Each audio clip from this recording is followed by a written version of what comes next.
Our story begins 2 years ago, when a young man and his father were suddenly transported to an ancient world. To survive, the father and son duo decided to put their modern knowledge to good use. They worked tirelessly, recruiting soldiers and buying horses, but just as everything was finally ready, and they planned to rise up and overthrow the imperial tyranny in one fell swoop. A cultivator suddenly dropped right out of the sky. Realizing this was actually a world of immortals, he immediately changed his mind about the rebellion. He decided he and his father should seek immortality instead, though things didn't go quite as planned. After several days of serving that immortal the finest food and drink, the man claimed only the young could cultivate. His father sighed, fearing his own time was short. He told his son to go on alone, promising to find a way to make money for his cultivation resources. But the son wouldn't hear of it, insisting that since they arrived together, they would cultivate together. He reasoned that a cultivator is still just a man, and like any man, he can die. He understood that if they couldn't enter the sect together through the front door, then they would simply have to find another way. Deep down, he was certain the man carried the secrets of cultivation on his person. A little later, we hear the sound of mocking laughter echoing through the air. The village head reported that every villager had already been tested. Only Wang Ergu possessed a low-grade human root, which was a bit of a disappointment, really. The father stepped forward, pleading with the immortal to test his son as well. The immortal agreed, telling the boy to place his hand on the stone and focus his spirit. The stone lit up, and the village head eagerly asked if his son was finally destined for immortality. The immortal simply shook his head. The spiritual root was broken and utterly unqualified. The villagers whispered that even the chief's son had failed, suggesting they should all just give up. No one expected that Chuan would fare even worse than old Wang's son, Ergu. After all, Ergu at least had a chance to go off and become a deity, unlike poor Chuan. Seeing this, the father whispered to his son that it was time for their secret weapon, taking him down. But Chuan told his father to wait and stay calm, as he wasn't finished quite yet. He turned to the immortal and asked if his father could also be tested for a spiritual root. The village head scoffed, wondering why they would bother testing the old man now. He told them to forget it, noting that the father was far too old for such things. Even if he possessed a root, the path of cultivation would be closed to someone of his age. Chuan insisted it was just a test out of simple curiosity, nothing more, really. The immortal relented, remembering that this family had saved his life once before. He agreed to a simple test and told the village head to place his hand upon the stone. And then, something entirely unexpected happened. It was the legendary 9-rotation heavenly immortal root, a sight rarely seen in any lifetime. The father gasped in shock, realizing that he actually possessed the talent for greatness. As he touched the stone, a mysterious voice suddenly echoed inside his mind. He wondered what this strange voice could be, speaking to him from within his own head. And then it clicked. It was a system. Yes, a system had finally arrived. He couldn't help but laugh internally, thinking to himself that he knew this would happen.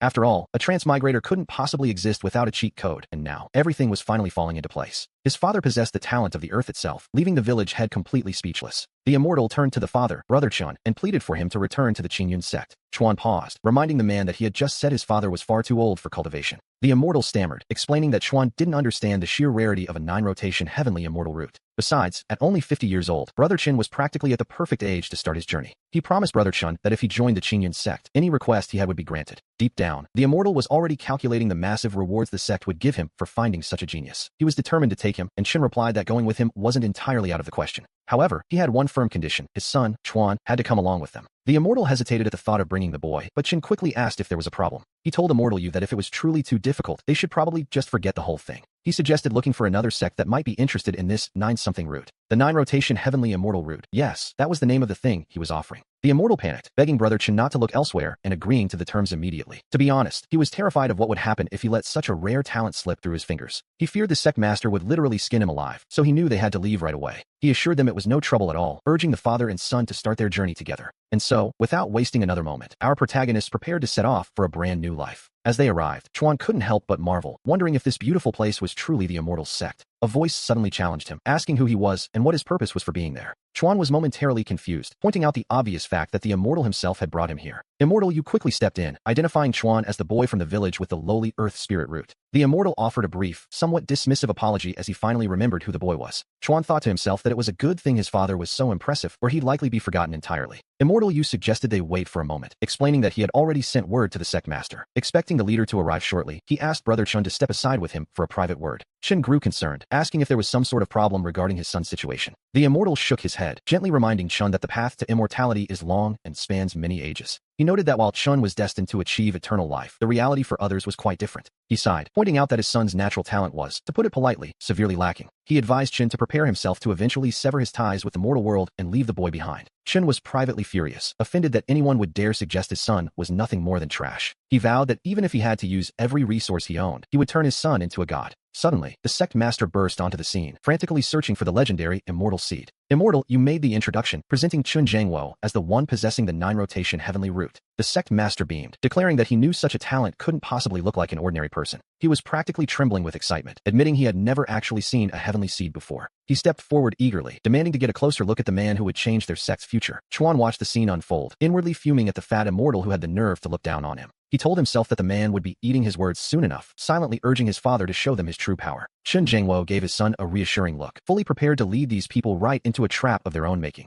The sect master peered closer, practically beaming as he noted that since they shared the surname Chun, they must be related. He went so far as to claim they were long-lost brothers, suggesting he could be like both a father and a mother to him. Deciding that there was no time like the present, he suggested they make things official right then and there. He eagerly began ushering them along, insisting that they head straight to the ancestral hall together. But then, Chuan spoke up, stopping the sect master in his tracks to ask a rather pointed question. The sect master paused, looking at the two children and wondering if they were also legendary immortal seeds. Immortal, you quickly clarified that they were not, explaining that one of them possessed only a lowly earth spirit root. He pointed out that the other boy, whom the sect master had just pushed aside, had nothing but a useless mixed spirit root. The sect master's mood shifted instantly, snapping that he felt insulted by the very idea of wasting his time on such people. He demanded to know why a piece of trash with a mixed root was even brought here, as such people weren't worthy of their gates. Immortal, you tried to intervene, quietly begging the sect master to stop his insults before things got worse. The sect master scoffed, asking if his high status didn't give him the right to say exactly what he thought. He looked at the boy with the mixed root again, still convinced that as a sect master, he was above such commoners. He wondered aloud if he wasn't allowed to be a bit elitist when dealing with someone so clearly untalented. But then, catching Chun Jiangwo's cold gaze, he pivoted instantly, suddenly praising Chuan's handsome and refined appearance. He declared that the boy looked like a literal immortal descended to earth, a true hero among the younger generation. He concluded with a flourish, swearing that the boy was, without a doubt, a divine being in the making.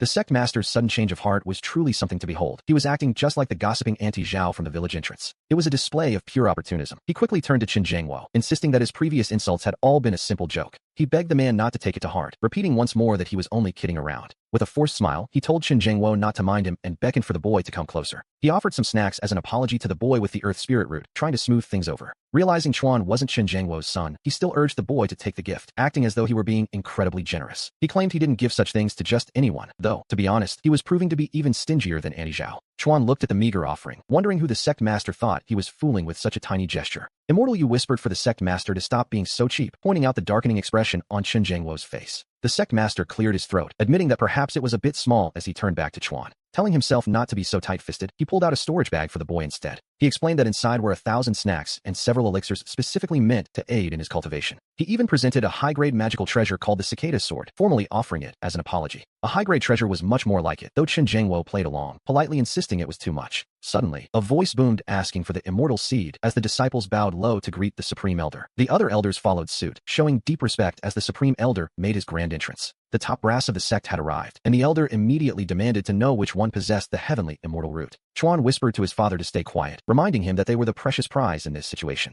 He told his father it was time to introduce himself properly, and Chun Jiangwo was more than happy to oblige. The sect master addressed the Supreme Elder, introducing Chun Jiangwo as the legendary possessor of the 9-turn heavenly immortal root. The Supreme Elder marveled at the sight, exclaiming that this was indeed the legendary immortal seed. He noted that the boy was more than just impressive. He was truly something special to behold. In his eyes, the boy clearly possessed the potential of the great earth, but then he turned his attention to the two younger ones. The sect master introduced the handsome and elegant young man as Qin Chuan. He added that Chuan was the son of brother Jiangwo, though he couldn't help but slip in the nickname Ergu, which was a bit much, really. Chuan felt the introduction was incredibly half-hearted, wondering if his father really had to be so dismissive. The elder realized why the immortal seed and his son looked so displeased, immediately blaming that fool Chun Sheng for the tension. He muttered that the idiots around him must have said something wrong yet again. Deep down, he knew that simply trying to please the immortal seed wasn't going to be enough. He decided the best approach was to start with the child, calling out to little Chuan with a gentle smile. He introduced himself as the supreme elder of the Qingyun sect, pointing out that the short, chubby man with no social cues was actually his own son. He admitted his son had spoken out of turn earlier, showing a rare moment of parental accountability. The elder offered an apology on his son's behalf, as Chuan politely acknowledged the supreme elder's presence. Chuan remarked on how young the elder looked, apologizing for not being able to bow properly since his hands were full. The elder waved it off, telling him it didn't matter in the slightest. He declared that from this day forward, Chuan wouldn't have to bow to anyone within the Qingyun sect. Noticing the boy was still clutching his command token, the elder wondered if he simply didn't know how to store it away. He offered to teach him the way, but Chuan quickly corrected him, calling him grandmother out of respect. The boy admitted that his talent was dull, and he hadn't even begun his journey on the path of cultivation yet. The elder laughed it off as if it were a minor detail, telling him to just take the gift and not worry about it. She presented him with a spirit blood cleansing pill, explaining that it had the power to significantly improve one's natural talent. Chen Chuan was stunned by her generosity, realizing that his father's importance must be even greater than he had imagined.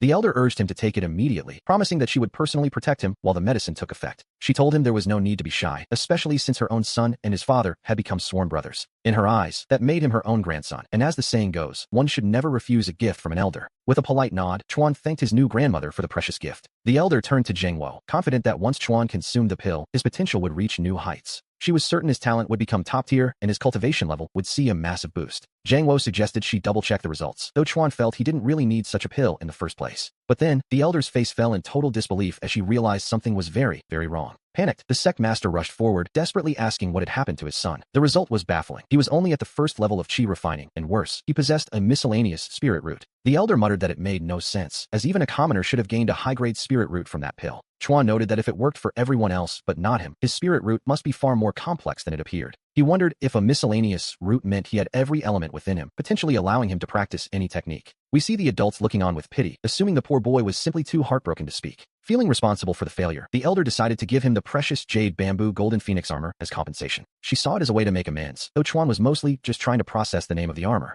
Her son gasped, pointing out that this was a mid-grade spirit treasure capable of automatically gathering spiritual energy. It could even block any attack below the golden core stage, a level of generosity that was, frankly, quite shocking. The elder sighed, lamenting that it was such a pity for Chuan to have such poor natural talent. Chuan, however, wasn't bothered. He figured his cultivation was just a bit slow, and really, what did it matter? With a father of such legendary status, he knew he'd never lack for pills or medicine, but he noticed the hour was getting late. The elder quickly instructed her son to arrange a residence for the father and son, and the sect master happily obliged. As he was told to follow along, Chuan realized that living with his father would mean being placed on a pedestal. He worried that such a high status would ruin his plans. After all, every great protagonist starts from the bottom. He quickly spoke up, telling his grandmother that since he had already received such a grand gift, he had a request. He didn't want to keep breaking the rules and insisted on starting his journey as a mere miscellaneous disciple. The idea of him being a low-level servant shocked them, but Chuan insisted it was perfectly fine. He wanted everything to be handled strictly according to the sect's regulations, and eventually, the elder gave in. She agreed to his wishes and called over a disciple named Xiaoyu to handle the arrangements. Xiaoyu nodded, understanding the task, and signaled for Chuan and his companion to follow him. He gestured for the other guy to come along too, while Chuan grumbled to himself that no one in this sect seemed normal. Suddenly, the sect master called out for them to wait, announcing that he would be going along as well. Wu Guoqiao looked at Zheng Wo with concern, pleading with him not to say he wanted to be his servant too. He pointed out that even by the strictest sect rules, a man of his stature shouldn't be living in the servant quarters. Guoqiao practically begged him to stay, claiming the sect simply couldn't function without its leader. Zheng Wo clarified he was only going to check the living conditions, as he couldn't let Chuan suffer in a place like that. Relieved, Guoqiao told him that was fine, but made him promise that he would definitely come back. Watching the sect master's display, Chuan couldn't help but feel that having such a leader was, frankly, a bit embarrassing. As they walked, Xiaoyu humbly insisted that Chuan should just call him by his name instead of using such formal titles. We see them arrive at the Spirit Field District, a place filled with precious herbs that require the utmost care to cultivate. Xiaoyu explained that only female miscellaneous disciples worked here, suggesting to Zheng Wo that they should keep moving along. But Zheng Wo stopped him right there, deciding on the spot that Chuan should be stationed here among the girls. Xiaoyu hesitated, wondering how on earth he was supposed to make that work. In the end, he figured that as long as this father and son were happy, the sect rules could take a back seat for once. When Zheng Wo asked if there was a problem, Xiaoyu quickly assured him that everything was perfectly fine. Of course it was. He promised to go and contact the manager of the area immediately to set things in motion. Chuan, however, felt his father was being a bit too hasty in deciding his entire future on a whim. Zheng Wo just laughed, pointing out how vibrant and beautiful the female disciples of the Qinyan sect were. He told his son that if he could find a daughter-in-law among these talented women, his work would be done. It was all part of his grand plan to expand the Qin family tree, and suddenly, the idea of being surrounded by female disciples didn't sound so bad. Chuan took a good look around and realized his father actually had a very impressive eye for talent. A manager named Dong Xue soon appeared, looking every bit the elegant, immortal cultivator they expected. Xiaoyu introduced Chuan, explaining that he would be staying in the Spirit Field District from now on. Dong Xue frowned, suggesting to Xiaoyu that placing a male disciple here might not be the most appropriate choice. She worried that having a man in the Spirit Field District would lead to all sorts of inconveniences for the women. Xiaoyu leaned in, explaining that Chuan wasn't a typical servant, but rather a new kind of manager for the area. He clarified that Chuan wouldn't be involved in the daily chores, which seemed to ease the tension slightly. Chuan told Xiaoyu not to worry, promising to look after these fairies personally, and he was more than happy to do so. Dong Xue tried to protest, but Xiaoyu cut her off, making it clear there were no buts, and she simply had to follow orders. Accepting the situation, she signaled for Chuan to follow her into the district. Zheng Wo asked if he could stay too, but he was quickly told he'd be heading straight to the kitchen instead. He figured as much. Meanwhile, Dong Xue gathered the female disciples, telling them to put down whatever they were doing. we see her introduce Chuan to the group, announcing that from this day forward, he would be living and working alongside them. Chuan didn't miss a beat, giving the ladies a cheerful wave and a bright hello. The girls were instantly skeptical, whispering among themselves about whether there had been some kind of mistake. After all, there was a strict ban on male disciples working in their area, let alone living in the same quarters. One of them wondered aloud if perhaps this young senior brother Chuan held some kind of special, high-ranking status. Dong Xue told Chuan to take a moment to get acquainted with everyone while she handled the logistics. She went to arrange his living quarters, but not before giving a firm command to the group. She declared that in her absence, everyone was to follow Chuan's arrangements, a move that left him admiring her icy beauty. He told himself her personality was just a bit cold, and that they would surely get along better over time. The disciples crowded around, curious if Chuan's status was truly as extraordinary as Dong Xue's order implied. They teased him, asking just how special he was, perhaps even more powerful than an outer sect elder. Chuan joked, asking if they would believe him if he said his father was the late emperor. The girls gasped in awe, though to be honest, some of them weren't entirely sure what a late emperor actually was. One girl admitted her ignorance, while another explained that in the mortal world, people are ruled by emperors. She reasoned that the emperor of one's ancestors must be the late emperor, which sounded very impressive indeed. They concluded that this would make Chuan a prince, and they were more than ready to follow his lead from now on. Chuan was more than happy to play along, waving them over with a wide, welcoming grin. He announced that he had brought a small gift for everyone, a little something to mark their first meeting. He began handing them out, insisting that every single person take 2 pieces for themselves. The girls could hardly believe their eyes as senior brother Chuan made sure no one was left out. They whispered in shock, noting that an outer sect disciple usually only receives 3 spirit stones for an entire month. One of them wondered if they could actually use these stones for their own cultivation as well. Chuan assured them there was no catch and told them to accept the gifts with a clear conscience. Deep down, he knew his father was a bit of a gold sink, but this was a small price to pay to win their hearts. It was a brilliant trade-off, really, and the girls were already swooning over how generous he was. They realized Chuan must be truly influential to give so much to all 30 sisters in the group.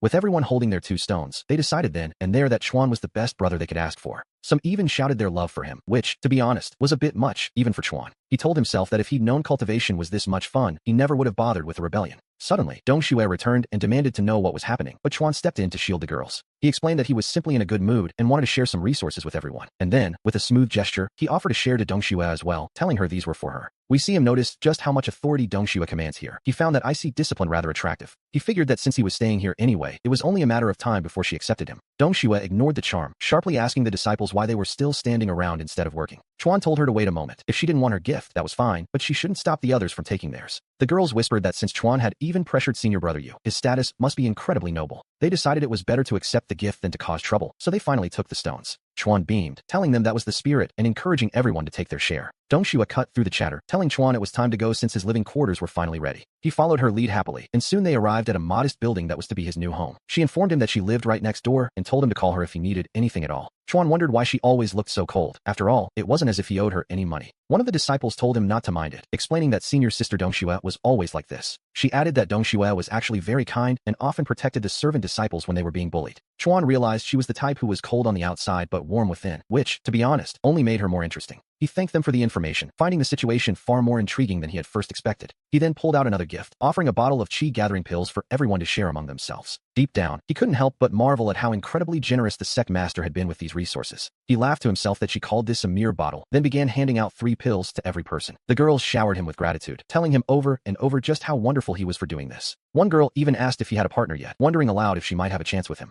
Chuan told them not to be so formal with the titles and insisted they all just call him Brother Chuan. He promised the sisters that from now on, they could come to him every month to collect their snacks. The air was filled with their cheers as they thanked Brother Chuan for his overwhelming kindness. One even joked about wanting to start a family with him, but he decided that was a conversation for another day. He laughed and told them they would talk another day, urging everyone to return to their cultivation until they met again tomorrow. The disciples couldn't help but marvel at how senior brother Chuan was truly a man of justice and incredible generosity. A little later, we see Dong Xue returning, prompting Chuan to ask what she needed now that senior brother Yu had already given his orders. She explained that since he had just started his cultivation and reached the bone-strengthening stage, he should come to her place to eat. He realized once again that Dong Xue was a classic ice beauty, cold on the outside, but clearly warm-hearted underneath. However, when he saw the meal, he had to ask if something was wrong, wondering if they actually had some secret grudge. He looked at her skeptically, asking Dong Xue directly if there was some hidden enmity between them that he didn't know about. She seemed genuinely confused, pointing out that they had only just met today, so how could there possibly be any resentment? He joked that if there was no grudge, she must be trying to poison him, gesturing wildly at the dish she had prepared. It was supposed to be braised pork with potatoes, but looking at the plate, he found that description to be a bit of a stretch. When he asked why she wasn't eating any herself, she simply replied that she had already reached the earthbone stage. She reminded him that she was already at that level and had gone through the trouble of making this specifically for him. He told himself to let it go. After all, this was the first time a girl had ever cooked for him, so he should show some respect. But after one taste, he decided to make a quick exit, muttering that he would just go back and eat his own food instead. She watched him go, wondering to herself with a hint of genuine doubt if her cooking was really that terrible.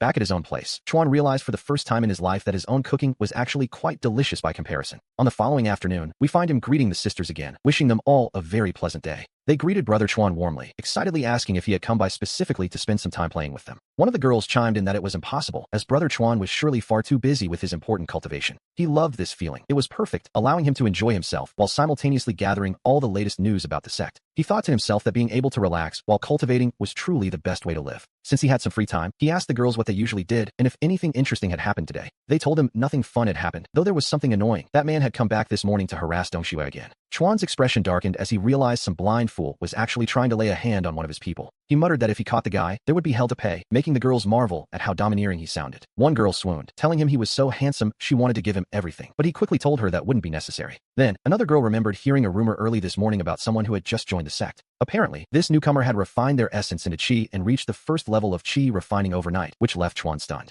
Everyone was calling this person a heaven-sent genius, claiming the sect had never seen such a talent before. He wondered for a moment if they were talking about his father, but then the girls added another detail. They mentioned that this person was exceptionally dignified, possessed an extraordinary aura, and was incredibly beautiful to look at. Well, if the person was handsome, then it definitely wasn't his father, but this sudden arrival was still a problem. He worried this newcomer might steal his father's spotlight, which would eventually mean fewer cultivation resources for the family. If that happened, his own easy life would be over, so he decided he needed to find someone to ask about this tomorrow. Suddenly, Dongxue appeared, sharply asking the girls why they were all crowding around Chuan instead of finishing their work. The girls scattered as she turned her gaze to Chuan, asking why he wasn't inside his room focusing on his cultivation. She warned him that by distracting them, he was delaying their duties, and if the work wasn't done, neither of them could afford the consequences. He simply replied that he was hungry and was just looking for something to eat, which, to be fair, was a perfectly valid excuse. He offered a quick apology, admitting that this was indeed his fault for interrupting their schedule. To his absolute surprise, he noticed that this supposedly cold woman was actually blushing at his words. Chuan quickly changed the subject, telling Dongxue that since she was there, he wanted to ask about the spiritual herbs in the field. He wondered if their growth was due to the nature of the herbs themselves, or if the soil here possessed some special quality. She explained that the field and the herbs complement each other, and while the plants are special, there is more to it. The soil itself contains a trace of spiritual energy, which even causes ordinary weeds to sprout within the spiritual field. Unlike common wild grass, these weeds absorb a bit of spiritual essence the moment they break through the earth. A look of realization dawned on Chuan's face, and he told himself that if that was the case, he had a new plan. He figured he could start planting other things in the field, finally putting his grand plan to get rich into motion. He felt the excitement building, but Dongxue interrupted his thoughts, asking if he had any other actual questions. She mentioned she was busy, but he had one more vital concern. What exactly were they going to eat tomorrow? She simply replied that there would naturally be food for him, leaving the matter settled for the time being. Meanwhile, we turned to Zhang, who seemed to be going through something, though it wasn't quite what we expected. He approached the sect master with a humble request, but the master insisted there was no need for such formalities. After all, Zhang was the only person in the history of their sect to achieve something so remarkable overnight. Having jumped from a mortal to the qi refining stage so quickly, the master promised to grant him absolutely anything. Somewhere else, Chuan felt a sudden chill, wondering which little brat was talking about him behind his back. Back at the main hall, Zhang admitted he was worried about Chuan, as it was the first time father and son had been apart so long. He expressed a deep desire to go see him, a request the sect master found incredibly simple to fulfill. The master called out for Xiaoyu, who appeared immediately to attend to his command. Zhang watched her curiously, wondering what was wrong with the girl, though the master assured him everything was fine. He then instructed Xiaoyu to take his junior brother to see Chuan and to make sure he was well looked after. Zhang quickly declined, joking that with Chuan's personality, he'd likely end up serving the boy instead of the other way around. As Zhang hurried off, the other disciple asked if he should still go, only to be met with a very blunt refusal. The master warned him that if he ever tried to act like Zhang equal again, the next beating would be far worse. He muttered about their difference in status, though the disciple weakly protested that it wasn't his fault. He insisted that Zhang was the one who had addressed him so familiarly first, not that it mattered much now. A little later, Chuan was surprised to see his father, who noted with a grin that his son seemed to be living quite well. Zhang teased him about finding a partner so quickly, commenting on how remarkably pretty the young lady was. He even complimented her cooking skills, though to be honest, it was just a simple meal on the table. Chuan tried to steer the conversation away from his love life, asking his father what had actually brought him there. Xiaoyu politely excused herself to let the father and son talk, deciding it was the best time to make her exit. Zhang called out for her to visit often, prompting an embarrassed Chuan to tell his father that he'd had quite enough. He urged his father to get to the point, and Zhang leaned in, confessing he had discovered something very interesting.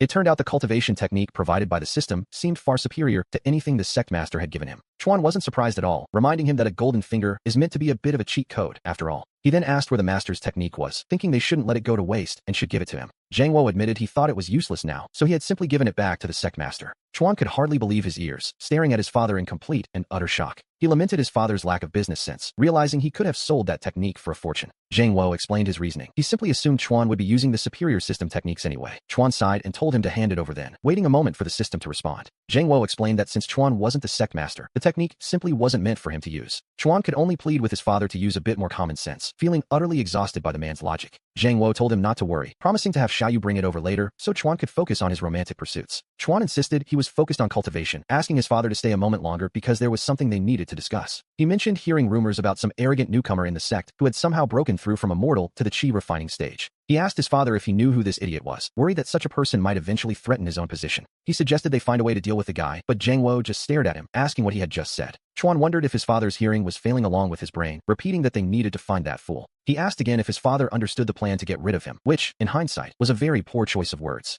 Zhang Wo finally snapped, shouting that he was the idiot in question before lunging at his son. Chuan scrambled back, wondering why his father was suddenly so angry and desperately begging him not to hit his face. Watching from a distance, one might think the bond between this father and son was truly something special. The old man certainly didn't hold back, though Chuan took comfort in the fact that at least no one was threatening his status. After his father finally left, Xiaoyu returned, shocked to see the state Chuan had been left in. He joked that his father was just jealous of his good looks, then asked her what she was doing back so soon. She explained she was there to collect the dishes and mentioned they would be having strawberry mapo tofu for dinner. Chuan stared at her, asking if she realized how absurd that sounded, before deciding that as long as she was happy, it didn't matter. She simply smiled and told him she would be back again in the evening. Not long after, we see senior brother Yu arriving at the scene, looking just as surprised as everyone else. He announced he was looking for Chuan, only to realize with a shock that he wasn't the only one there. The old man called out to Chuan, his voice carrying a rare sense of gravity. He explained that these jade slips contain techniques of various attributes, and Chuan was to choose just one to practice. However, he gave a stern warning. He must never attempt to practice them simultaneously. Doing so would cause the techniques to clash violently, and with that final word, Zhang Wo took his leave. Chuan watched him go, thinking that if he didn't train them all at once, his unique, miscellaneous, spiritual veins would be utterly wasted. In his mind, only children make choices. As an adult, he naturally intended to have everything. As he debated which to start with, a voice cut through his thoughts, asking if he really hated her cooking that much.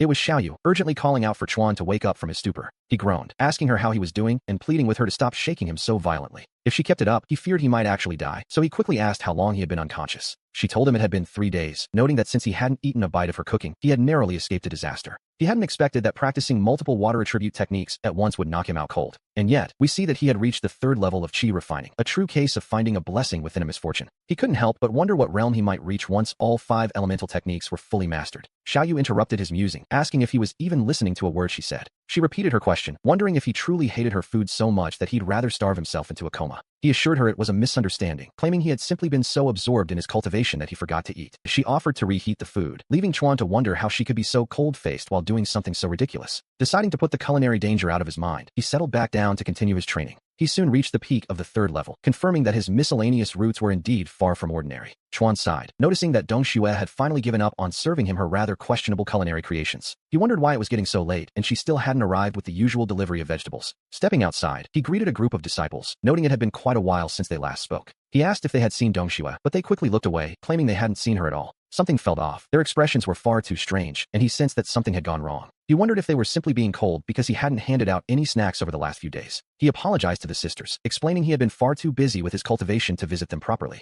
To make amends, he began handing out treats, making sure there was enough for everyone to have a share. However, to his surprise, they told him they didn't want the snacks anymore, a rare occurrence, to be sure. They insisted they had no use for them, even claiming they didn't need him to go hunting for them anymore. One of them addressed him formally as senior brother Chinchuan, telling him not to waste his resources on them. At this point, he knew something was definitely hidden, and he demanded they tell him exactly what happened. The girls were taken aback by his sudden display of power, which felt as formidable as an outer sect disciple. They whispered that he must have reached the chi refining stage, wishing Dong Xue had possessed such strength. If she had, they lamented, things wouldn't have, but they stopped themselves mid-sentence. Chinchuan pressed them harder, his voice rising as he demanded to know what had happened to Dong Xue. He reminded them that in her absence, he was the one in charge of these spirit fields and deserved an answer. Finally, they confessed that Dong Xue had been attacked and injured, which immediately sent a shock through him. They explained that after she left his room yesterday, she had suddenly felt a strange surge of spiritual energy. After a brief session of cultivation, she had actually managed to reach the 1st level of chi refining. Chinchuan realized Dong Xue had broken through, wondering if it was because he had been practicing different techniques simultaneously. The overflowing spiritual energy must have benefited her, and reaching the 1st level of chi refining was certainly a good thing.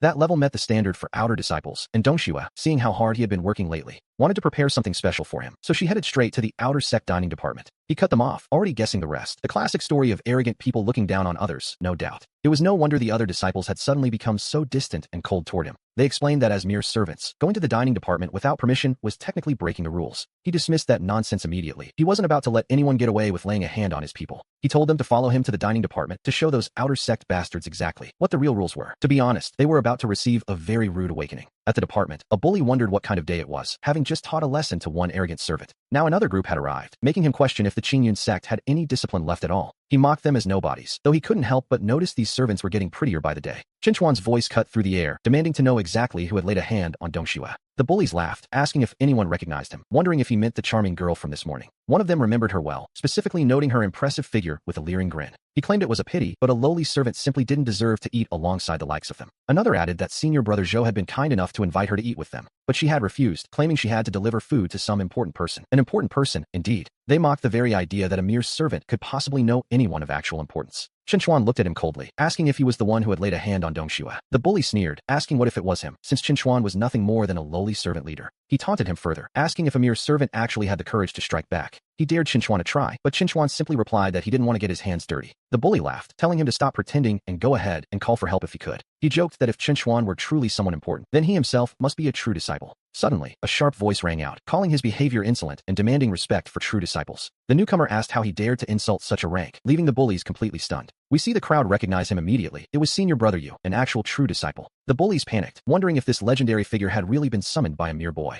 One of them realized the truth, noting that Qinchuan had just crushed a jade talisman moments ago. Since senior brother Yu appeared right after that, there was no doubt who had called him here. They began to wonder about Qinchuan's true identity, shocked that he could summon such a person with such effortless ease. To be honest, they were starting to regret their life choices. The bully, Zhou Senggu, trembled as he bowed, offering his terrified greetings to senior brother Yu. Ignoring the bullies entirely, Yu turned to Qinchuan and warmly asked why he had been summoned. He wondered why Qinchuan was at the outer sect dining department when he could eat at the inner sect. At that moment, Senggu realized he was finished. This servant was clearly a person of immense power. He stood there frozen, while Qinchuan calmly told senior brother Yu that there was no need for the inner sect. He remarked ironically that as a smelly servant, he wasn't even allowed to enter this outer sect kitchen. Senior brother Yu scoffed, asking who would dare speak such nonsense when Qinchuan could go anywhere he pleased in Qingyun. Qinchuan pointed directly at the bully, calmly identifying him as the one who had spoken those words. He added that the man had accused him of putting on an act, claiming Qinchuan wasn't even worthy of eating with him. Dongxue chimed in, explaining through her tears that she only wanted Qinchuan to have a decent meal. Terrified, Zhou Senggu stammered that he had no idea who Qinchuan really was, begging for mercy from the great master. He pleaded for his life, while the onlookers whispered that Senggu had finally kicked a steel plate this time. The crowd began to wonder if Senggu would actually die here, though most assumed it wouldn't go that far. After all, as a true disciple, he was forbidden by sect rules from killing disciples of the outer sect.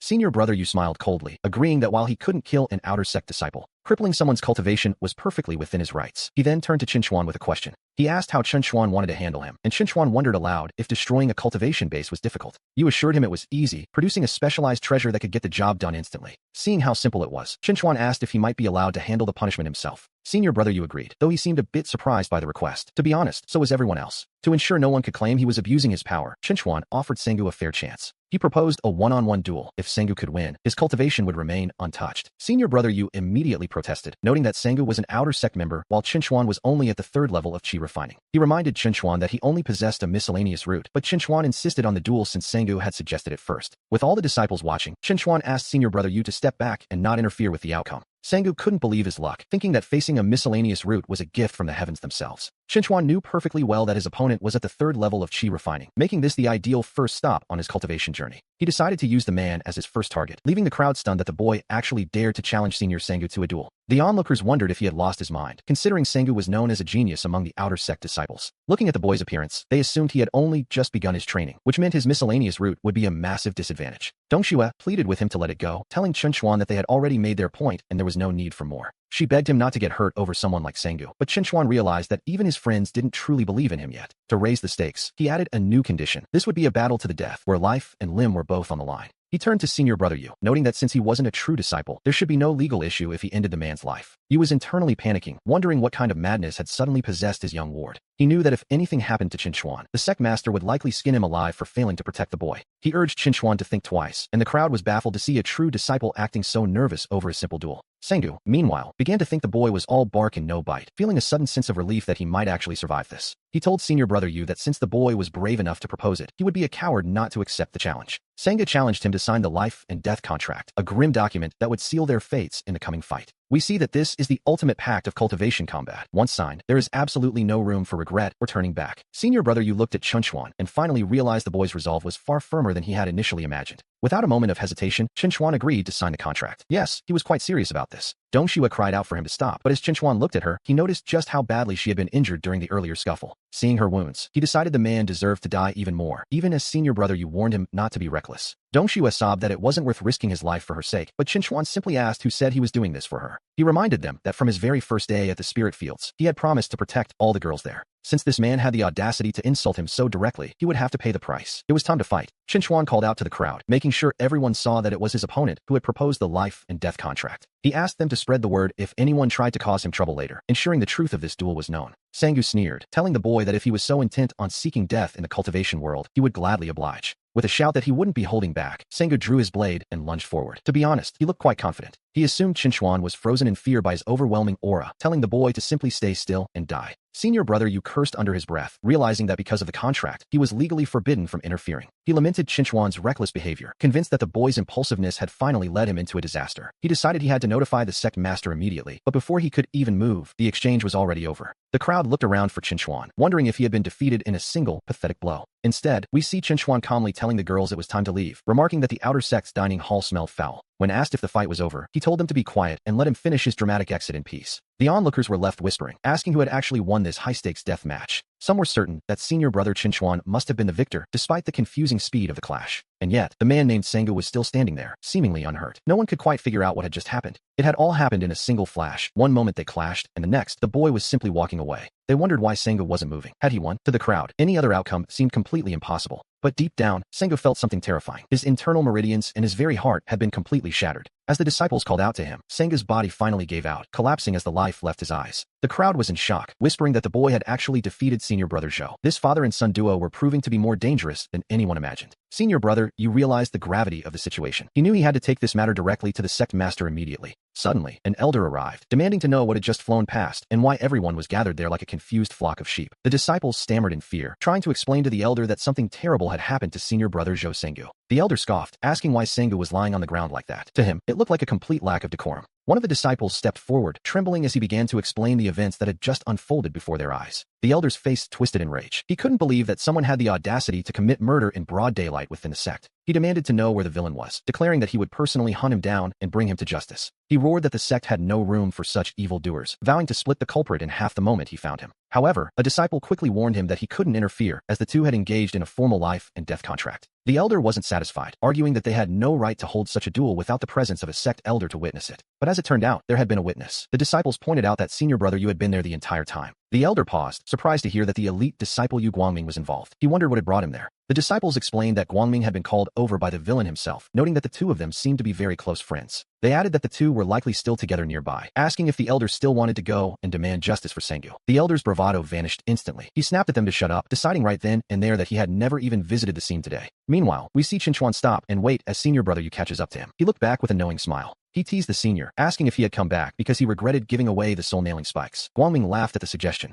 Guangming assured him that since he had given him the magical tools, how they were used was entirely up to Chinchuan. He insisted he would never dream of taking them back, even offering to give him 20 or 30 more if he truly needed them. Chinchuan laughed and told him to hand them over, noting that everyone in this sect seemed to have more money than sense. Guangming brushed it off as a small matter, then curiously asked where his junior brother was planning to head next. He replied that since no one likes the servants, they were simply heading back to their quarters to eat their humble rations. Guangming told him he was being far too modest, explaining that the real reason he had chased after them was quite different. He was actually there on the sect master's orders to bring Chunchuan and all the junior sisters along with him. They were invited to dine at the sect master's great hall, a prospect that left the girls absolutely stunned. They realized with excitement that this meant they would finally get to meet the sect master in person at the great hall. One of them whispered that she never imagined she would ever visit such a prestigious place in her entire lifetime. They knew that it was only thanks to Chinchuan's incredible performance that they were being granted such a rare honor. They thanked Chinchuan profusely, while Guangming noted that bringing a few extra guests along wouldn't be a problem at all. Deep down, Guangming felt that since Chinchuan had shown such potential, it was best to let the sect master see him immediately. He turned to his junior brother with a smile, asking if he was ready for them to set off together. Chinchuan agreed, deciding that a trip to the sect master's great hall was indeed a fine idea. As they boarded the spirit boat, the girls marveled at the view, remarking on how beautiful the vessel truly was. It was a dream come true for them. They never thought the day would come when they'd actually ride on a spirit boat. They reminded each other to thank Brother Chuan for the opportunity, and he simply nodded in agreement. we see that they had already stopped calling him Senior Brother Chinchuan in favor of the much more affectionate Brother Chuan. They cheered, declaring that they would always support the best brother they could ever ask for. However, Chinchuan noticed something different, asking Senior Brother Yu if this was a different spirit boat than his previous one.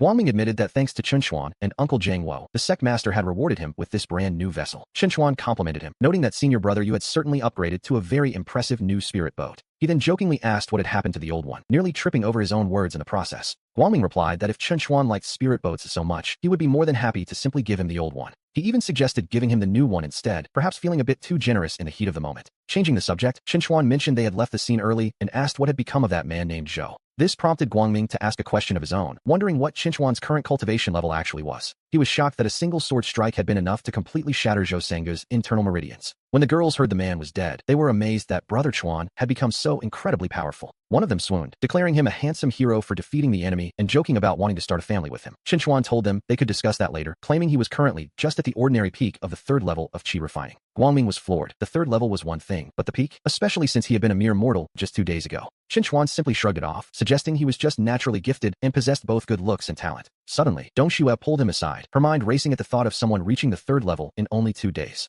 Guangming realized that Chinchuan was even more of a prodigy than he imagined and felt he must report this to the sect master immediately. Chinchuan looked at Dong Xue and teased her, asking why she was pulling him away and if she also wanted to confess her feelings. Dong Xue told him to be serious, reminding him that he had actually killed a person and a fellow disciple at that. Chinchuan smirked and asked if she was suddenly developing a Saint Mother complex by feeling pity for the enemy. He warned her that having such a soft heart was a dangerous thing in their world. He pointed out that in any story, those who are too merciful are usually the very first ones to meet a tragic end. Dong Xue paused, looking completely confused as to what a Saint Mother was even supposed to be. He explained that it was a case of misplaced sympathy, the kind that ignores right and wrong entirely. Dong Xue insisted she wasn't being soft, but was simply worried about how he felt after his first kill. She feared he might carry a heavy burden, one that could lead to inner demons during his future cultivation. Guangming let out a laugh, asking Dong Xue if she truly believed this man was suffering from any psychological burden. He then asked the group if they had any idea what Chinchuan actually did before he came to the mountain to practice. One girl guessed he was a prince, while another was certain Brother Chuan must have been a wandering hero. They imagined him as a man of great wealth and wisdom, begging Senior Brother Yu to stop keeping them in suspense. They assumed he was the young master of a great clan, but as it turned out, they were all very wrong. Guangming revealed that before coming here, Chinchuan was essentially a bandit, a total bandit. The girls were skeptical, noting that a common bandit surely wouldn't possess Chinchuan's refined temperament. Chinchuan took that as a compliment, though he noted that calling him a bandit was merely a colorful metaphor. Guangming clarified that Chinchuan was no ordinary man, even back when he lived in the secular world. On the surface, he seemed to be leading his village in farming, but in secret, he was actually planning a rebellion. A rebellion? The girls were impressed, thinking that such a bold move was exactly what they expected from him. They marveled at the scale of his ambition, which, to be honest, was quite large for a simple villager. One of them swooned again, declaring him a real man and finding herself liking him more with every passing second. Chinchuan wondered how Guangming knew about the rebellion, suspecting his own father might have let the secret slip. Dong Xue still couldn't believe it, arguing that even a rebel should feel something after taking a life, but she was mistaken. Guangming recounted the time he had descended the mountain to slay beasts and ended up wounded in Chinchuan's village. And it was in that moment that he overheard Chinchuan and his father calmly discussing exactly how they planned to kill him. Guangming asked if she truly believed a mortal who dared to plot the murder of an immortal would suffer from a psychological burden. Chinchuan was genuinely surprised, wondering aloud how his senior brother knew he and his father were planning to take him out back then. Guangming chuckled, noting that as a cultivator, reading the intentions and expressions of a mere mortal was quite simple. It was, in his professional opinion, an incredibly easy task to see through such a transparent scheme. Chinchuan felt a wave of awkwardness wash over him and decided it was best to drop the subject immediately. Guangming agreed, reminding him that they were brothers now and that the past was best left where it belonged. We see the ship arrive at the sect master's great hall, and Guangming signaled for everyone to disembark. As they approached, they spotted a figure in a rather undignified position, and Chinchuan doubted it could actually be the sect master. The figure looked up, greeting Chinchuan with a warm smile, as if he hadn't just been caught in a compromising pose. Chinchuan didn't hold back, asking the sect master why on earth he was sticking his backside up in the air like that. He suggested the man show a bit more decorum, but the sect master simply brushed it off as if it were nothing at all. The sect master then changed the subject, asking why Chinchuan had brought a group of labor disciples to see him today. Chinchuan persisted, demanding to know what he was doing in that position, which, to be honest, was starting to irritate the old man. The sect master took a deep breath, telling himself to be patient and urging Chinchuan to ignore the minor details. He encouraged the boy to focus on his cultivation, noting that it had been a few days since they last met. Suddenly, his eyes widened in shock. Chinchuan had already reached the peak of the 3rd level of qi refining, a total monster. Even Jiangwo was only at the 2nd level, yet here was Chinchuan, already on the verge of hitting the 4th. Chinchuan told him to calm down, suggesting the sect master stop acting like someone who had never seen the world before. The sect master regained his composure and asked again what business had brought them there. Guangming stepped forward to explain that Chinchuan and the labor disciples had been cornered and harassed at the outer sect dining hall.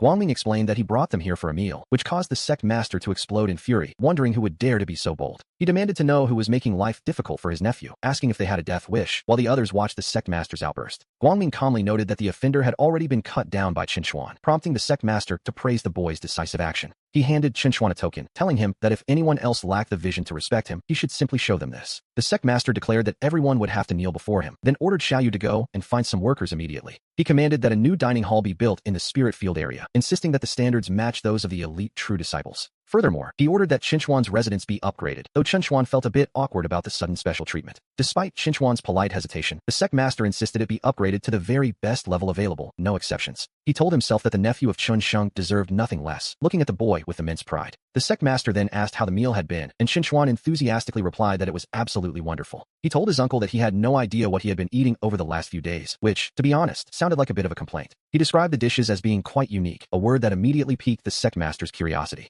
When asked just how unique they were, Qinchuan promised to let him try some another day, which the old man found quite touching. After promising to make it happen, the sect master asked if there was anything else he could provide for his favorite nephew. Qinchuan mentioned that while his sword was excellent, it was sorely lacking a high-quality scabbard to match its power. He noted that his previous one was far too ordinary, and the sect master immediately gestured for him to come closer. He handed over a new one for Qinchuan to use, and the boy thanked the sect master for the generous gift. The sect master waved off the thanks, noting they were family, but then pointed out that since he'd accepted the gift, it was time for some answers. He asked Qinchuan to explain exactly what was going on with his cultivation, but the boy simply claimed he didn't know himself. The sect master was left in disbelief, realizing the little rascal was happy to take his gifts while keeping all his secrets to himself. The boy was playing dumb at the most critical moment, making the sect master realize that perhaps his own vision had been a bit too limited. The onlookers were stunned, never imagining that Qinchuan's background was quite this powerful. They noted how incredibly close he seemed to be with the sect master, though something about the dynamic felt slightly off. In fact, it almost looked as if the sect master was the one trying to win favor with Qinchuan. One of the observers couldn't help but feel an even stronger urge to follow the young man, regardless of the absurdity of the situation. When the others arrived, Qinchuan casually asked if they had eaten, inviting them to have a bite and not to be too picky. He apologized for the lack of good dishes, prompting the sect master to remind the brat that they were currently standing in his grand hall. The elders began to inspect him, confirming with shock that he was indeed at the third level of qi refining.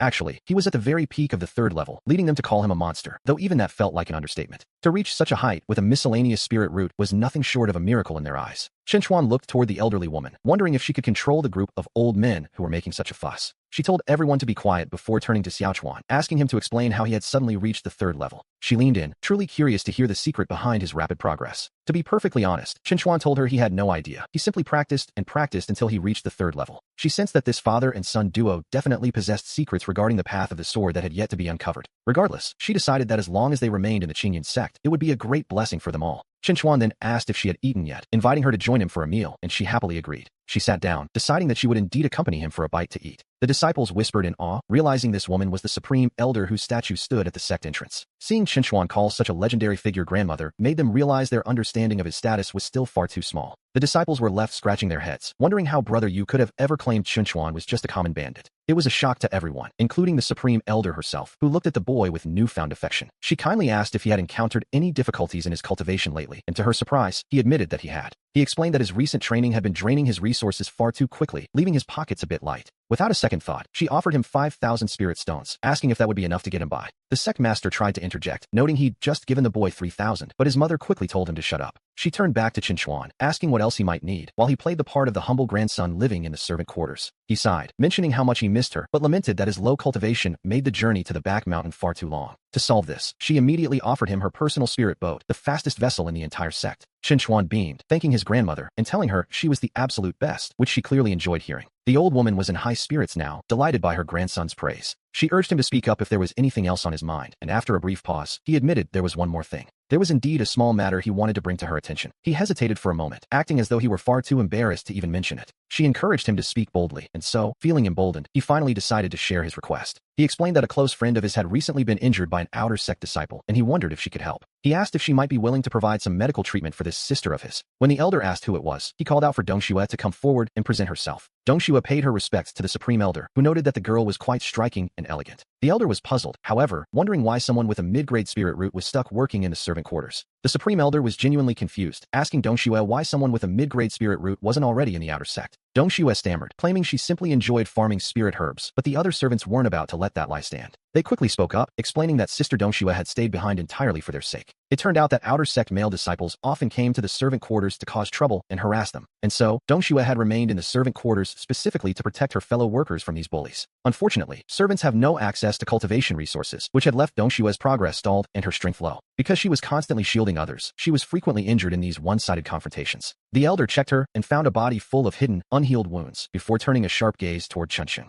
She demanded to know how he was managing the sect, leaving the sect master to apologize profusely for his oversight. He promised to start a full rectification immediately, but Chinchuan stepped in, telling his grandmother that wouldn't be necessary. He declared that since he was staying in the spirit fields, he would naturally be the one to protect these sisters from now on. Besides, he argued that conflict between disciples wasn't necessarily a bad thing for the sect's growth. Deep down, however, he was thinking of something much more practical than growth. If fighting were banned, he'd have no way to establish his authority, or more importantly, no way to make a profit. The elder found his reasoning sound enough and decided to let the matter of sect discipline drop for the moment. Instead, she focused on healing Dongxue, producing a glowing medicinal pill for the young woman. She noted it wasn't quite as potent as the one Chinchuan ate, but it was more than enough to heal her internal injuries. It would even slightly improve her natural talent, a gift that left Dongxue completely stunned and hesitant. She worried it was far too precious, but Chinchuan urged her to take it quickly while his grandmother was offering. He joked that such an opportunity wouldn't come twice, and the elder kindly insisted the girl accept the gift. The elder told her to take it right there, promising that no one would disturb her while she recovered. Dongxue bowed deeply, her voice trembling as she thanked the supreme elder for such a rare gift. The other servants whispered among themselves, noting how lucky Dongxue was to receive medicine from such a high-ranking figure. But they also knew she deserved it, considering how genuinely kind she had always been to Chinchuan. They joked that she spent every day racking her brain to cook for him, all because of how much she cared. It was clear to everyone that she wanted to do more than just cook for him. She likely wanted a future by his side. Chinchuan simply nodded, making a mental note of their words as he watched the scene unfold. Suddenly, the elder realized something was wrong. The pill's power was far too violent for someone of Dongxue's low cultivation. The servants panicked, immediately asking if Sister Dongxue was in any real danger. They pleaded with the supreme elder to step in and save her life before the energy overwhelmed her. They begged the other elders as well, reminding them all that Dongxue was a truly good person who didn't deserve this. The elder ordered everyone to move back, calling on the other elders to help stabilize the girl's heart and meridians. As they moved to assist, Chinchuan felt a strange sensation and wondered what was happening. He noticed that the violent spiritual energy within Dongxue was actually resonating with his own internal power. He stepped forward, asking the elders to wait and let him try to help, but his grandmother told him not to cause trouble. She warned him that this wasn't a game. A single mistake could cost the young woman her life. He reassured her, saying he liked Dongxue too much to be reckless, and asked her to simply watch what he could do. Suddenly, a dense wave of water attribute spiritual energy erupted from him, which was impossible for someone with his trash spirit root. The elders were stunned by the sheer purity of his energy, wondering how such a thing could even be possible. With just a single drop of his spiritual essence, the violent energy inside Dongxue instantly began to calm down. The elders watched in disbelief, realizing that what they were seeing was the power of the laws themselves. Dongxue bowed, thanking the supreme elder for the pill, but the elder told her there was no need for such thanks. In fact, she noted that Dongxue should probably be thanking Chinchuan instead. When she turned to thank him, he simply brushed it off, acting as if it were no big deal at all. The elder looked at them both, marveling at the father and son, one with a legendary spirit root, and the other possessing the power of laws. The Qingyun sect had truly struck gold this time. She knew this secret had to be kept safe before turning her attention back to Dongxue.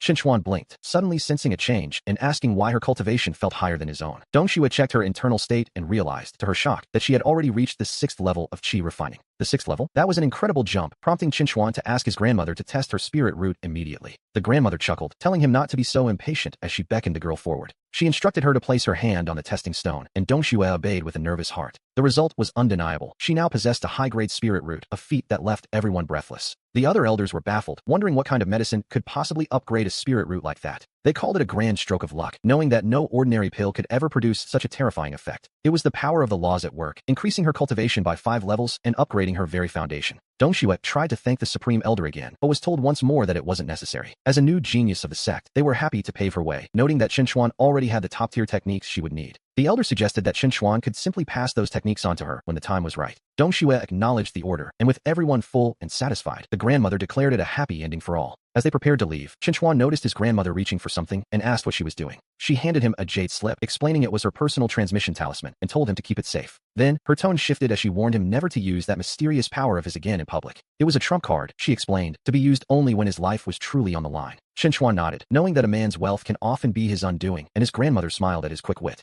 She assured him that she would place a restriction on the others to ensure today's secrets never left the room. It was better to be safe than sorry, and Chinchuan thanked her for her careful protection. A little later, as they traveled back, Dongxue looked up and remarked on how beautiful the starry sky appeared from the carriage. Chinchuan asked what was on her mind, and she admitted she was feeling a bit homesick before asking him the same. She wondered if a young master like him ever felt the pangs of missing a home. He looked away, quietly mentioning that since his parents passed away, he hadn't really had a home to speak of. The others shared his sentiment, admitting that they, too, were essentially alone in the world. One of them explained that they had been picked up by an old manager in the servant quarters as a child. They had never known a true family, which prompted a sudden, cheeky suggestion for Brother Chinchuan. He joked that if Dong Xue were willing to have a child with him, he might finally feel like he had a home of his own. Dong Xue told him they could discuss that much later, and Chinchuan decided it was time to change the subject. He declared that from now on, the spirit fields would be their home, and his home as well. And so, with a new sense of belonging, the group finally headed back to their own territory. However, upon arrival, Chinchuan was stunned by the sheer speed of the sect's construction crew. In just a single afternoon, his humble courtyard had been completely transformed into something unrecognizable. We see Chinchuan standing in disbelief, thinking that these cultivators are truly beyond all reason when it comes to construction. Senior Brother Yu explained that the dining hall was already finished, and this entire manor was now ready for them. He mentioned it would be convenient for the two of them, both for his visits and for him to pass down his cultivation techniques. Chinchuan was certain his father was behind this, wondering why the old man was so insistent on Dong Xue staying there. Dong Xue told him it was no matter, as she planned to move out and live with the other sisters once she learned the techniques. He told her to stop overthinking it, as moving out wasn't going to be as simple as she imagined. Old Shin wouldn't allow such a thing to happen anyway, so he suggested she just settle in and live there in peace. With a sigh, he invited her to go inside and take a look at what was now their new home.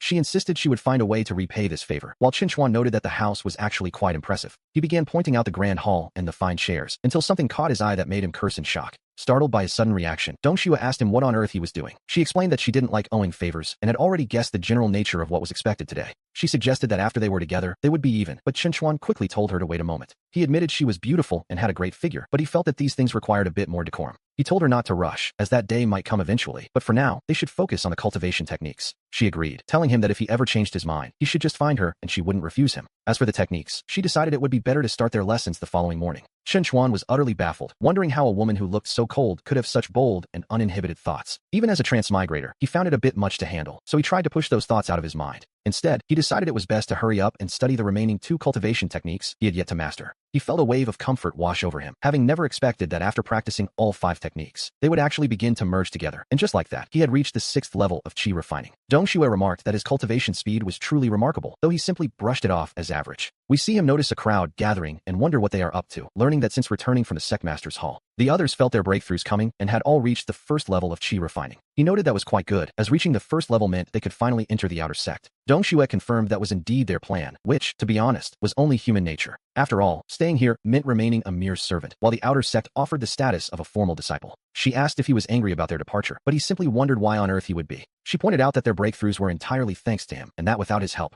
they might never have set foot on the path of true cultivation in their entire lives. He dismissed the concern, noting that their legs belonged to them and they were free to walk where they pleased. In his eyes, everyone has the fundamental right to choose their own destiny. However, he privately hoped that they wouldn't end up regretting the decision later on. She asked if he truly felt that way, and he replied with a shrug, asking what else he could possibly think. To him, the status of an outer sect disciple was like a test for them, one he had no intention of blocking. Seeing his perspective, she felt a sense of relief and told the others they could all come over now. The group rushed toward him, shouting for Chinchuan to look at their progress. They proudly announced they had reached the 1st level, thanking him for leading them onto the immortal path. One even shouted their love for him, causing Chinchuan to quickly tell them to stop right there. Chinchuan told them to save the talk of having his children for later, asking why they weren't heading to the outer sect. They asked why they would ever leave, noting that as long as they followed him, they had everything they needed. An outer sect disciple only receives 2 or 3 spirit stones a month, which, let's be honest, is hardly a fortune. Besides, those disciples have to go on dangerous missions, while here they only need to tend the spirit fields. And of course, there was still that persistent offer to bear his children, a plot twist he certainly hadn't anticipated. Things were developing in a direction that was quite different from what he had imagined. He urged them to think it over, reminding them that staying here meant they would always just be servants. They didn't seem to mind, arguing that with Chinchuan backing them, no one would dare look down on them anyway.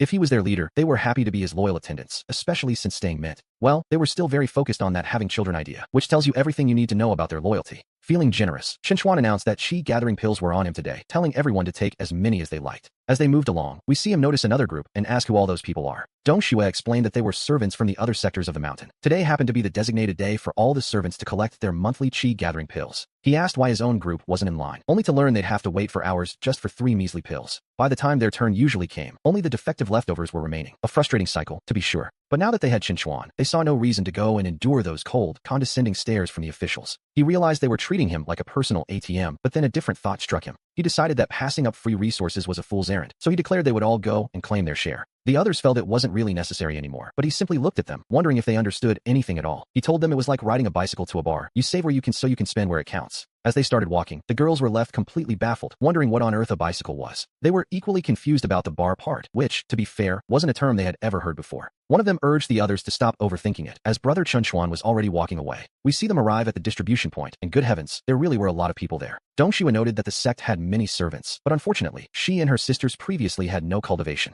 They used to be unable to push through the crowd, but now that she had her own cultivation, things were different. She wasn't afraid of the crowd anymore, though her friend pointed out that with Chunchuan leading them, they wouldn't need to push at all. Suddenly, a mocking voice cut through the air, wondering who exactly was speaking with such bold confidence. It turned out to be a group of men who recognized the girls from the Spirit Field district. The leader asked with a greasy smile if they had missed their big brother over the last few days. He repeated the question, leaning in as if he expected a warm welcome from the sisters. Chunchuan turned to Dongxue and asked quite bluntly who this particular idiot was supposed to be. She explained that he was Wang Hu from the housing district, a man who had been a constant nuisance. Before Chunchuan arrived, Wang Hu had frequently come to the Spirit district to harass the sisters, a classic villain move. Wang Hu ignored him, telling Dongxue she looked even more charming than the last time they met. He asked if she had reconsidered his previous offer regarding a certain dual cultivation method. When she told him to get lost, he only laughed, claiming he loved it when she showed a bit of spice. Chunchuan chimed in, suggesting that if he liked spicy things, he should go home and rub chili peppers on his backside. He added that the sensation would be much more soul-stirring, prompting a furious Wang Hu to demand who he was. The crowd began to whisper, noting that Dongxue never let men get close to her. Yet here, she was with this stranger. Wang Hu grew even more agitated as he watched Chunchuan boldly place an arm around Dongshue's shoulder.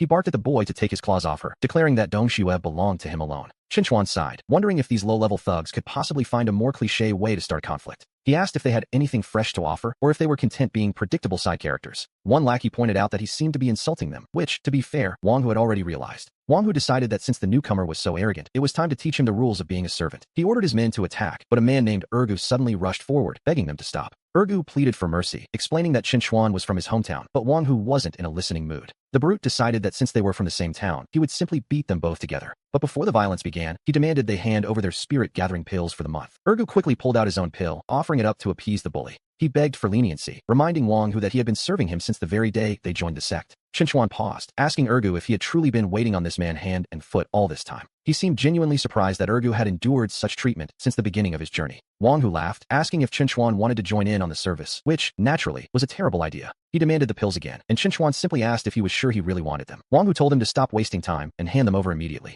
Chunchuan smiled, telling him to see if he could actually swallow the pills he was about to receive. Suddenly, a massive amount of pills appeared, an entire vat's worth, in fact, leaving everyone in total shock. The crowd gasped, estimating that there must have been several thousand pills piled there. Even if they stayed to collect their allowance for 100 years, they wouldn't see a fraction of this haul. Chunchuan gestured toward the vat, inviting Brother Hu to come and take the spirit-gathering pills he wanted so badly. Stuttering in disbelief, Wang Hu demanded to know who Chunchuan actually was, his confidence completely shattered. Chunchuan simply replied that he was just an ordinary servant of the Lintian sect, telling him there was no need for fear. He urged Brother Hu to step forward, noting that a man of his stature surely wasn't afraid of a common laborer. He repeated that he was just a simple servant, mocking the bully to come and claim his prize if he dared. One of the lackeys whispered to Wang Hu that this newcomer didn't look like someone they should be messing with. Wang Hu snapped back that he already knew that, deciding right then that today wasn't the day for a confrontation. He muttered a classic threat about settling the score later before turning to make a hasty retreat. The onlookers scoffed, noting that Wang Hu shouldn't have tried to act tough without weighing his own worth against Chunchuan. They agreed it was pure folly to try and steal resources from someone as formidable as their brother Chunchuan. Ergu offered his sincere thanks, though he couldn't help but ask where on earth all those pills had come from.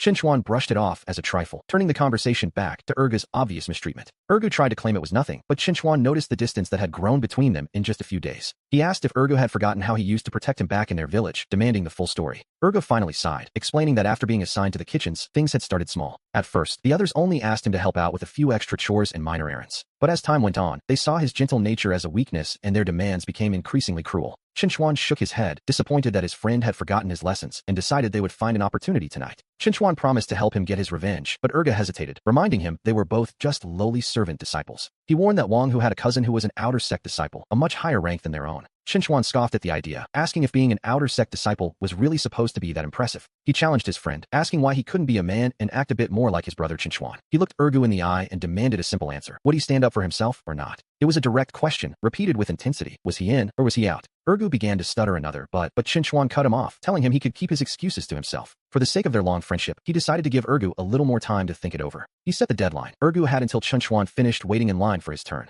As we see Chunchuan approach the counter, the attendant realized who he was and insisted there was no need for him to wait. The junior disciple offered to personally deliver the pills to him, hoping to stay on Chunchuan's good side. Nearby, a disgruntled voice grumbled about why he should get special treatment, even if he did have some mysterious background. The crowd began to murmur that the sect was supposed to treat everyone equally, regardless of who they knew. They complained that they had been waiting for ages, and after all, he was just another servant disciple like them. He shouldn't have privileges, they argued, until the attendant snapped at them to shut up or leave without their pills. The attendant asked the crowd if they had any idea who they were talking about, mentioning the name of Zhou Sengu from the outer sect. The name caused a stir, but some were confused, noting that Zhou Sengu was a formidable senior brother. Then the news broke. Zhou Sengu had been killed yesterday, taken down by a single arrow from a powerful master. Some mocked that perhaps Chunchuan was just an acquaintance of the late Zhou, which meant very little now that the man was dead. The attendant looked at them like they were fools, revealing the truth. It was Chunchuan himself who had ended Zhou Sengu with that single arrow. Chunchuan looked around, wondering why everyone was suddenly bringing all of this up. He joked that they were making him sound like some kind of terrifying monster. Since the crowd seemed so concerned with fairness, he offered to simply wait in line like everyone else. But the disciples quickly changed their tune, insisting that Chunchuan go first and that they weren't in any rush. The attendant chimed in, telling Chunchuan that a man of his status shouldn't have to worry about such formalities. He dismissed the wait as a trivial matter and beckoned Chunchuan forward to receive his due.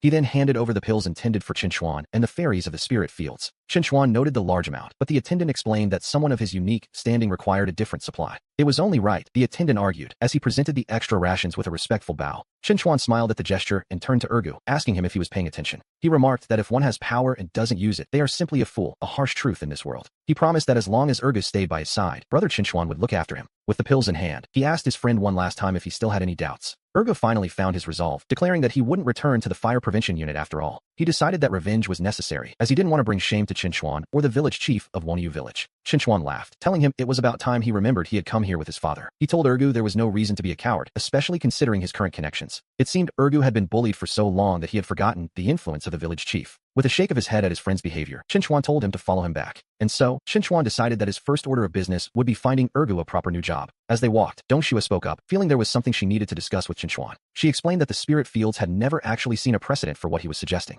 Specifically, the idea of a man staying there was unheard of, and if he planned to settle his friend Ergu nearby, she feared the other sisters would find the arrangement quite inconvenient. Chunchuan pointed out that he was a man himself, but she quickly stammered that he was somehow different. He couldn't help but notice her blushing lately. It seemed her icy persona was finally starting to melt. He told her not to worry, as he had no intention of keeping Ergu there, before calling his friend over. When Ergu asked what was happening, Chunchuan told him he was heading to the neighboring spirit beast zone. He had already sent word ahead, ensuring that Ergu wouldn't be arriving as a mere lowly servant. Instead, he was to be the deputy supervisor of servants, a promotion that left Ergu nearly speechless with gratitude. But Chunchuan told him to save the thanks for later and prepare himself, for tonight was the night for revenge. He insisted that Dongxue come along too, though she initially refused with a firm shake of her head. He playfully threatened to stop teaching her martial arts, earning himself a sharp look and a quiet insult. And so, under the cover of a dark and windy night, the time for settling scores had finally arrived. Ergu recognized the tools Chunchuan brought out, remembering them from the days they caught spies back in the village. Chunchuan grinned, noting how familiar they looked, and suggested that since Ergu knew them so well, he should pick one to give that bully Wang who the full interrogation experience. Ergu hesitated, his old fears resurfacing as he stammered that he might not be up to the task. Chunchuan sighed, telling him to stop being useless and to think of his father's expectations. He reminded him of the folks back in Wonyu village and how hard he had worked to finally make it out. He asked Ergu if he had worked this hard for a chance at immortality, just to be treated like this. Ergu realized he didn't want to be bullied anymore. He wanted to live freely and be his own man.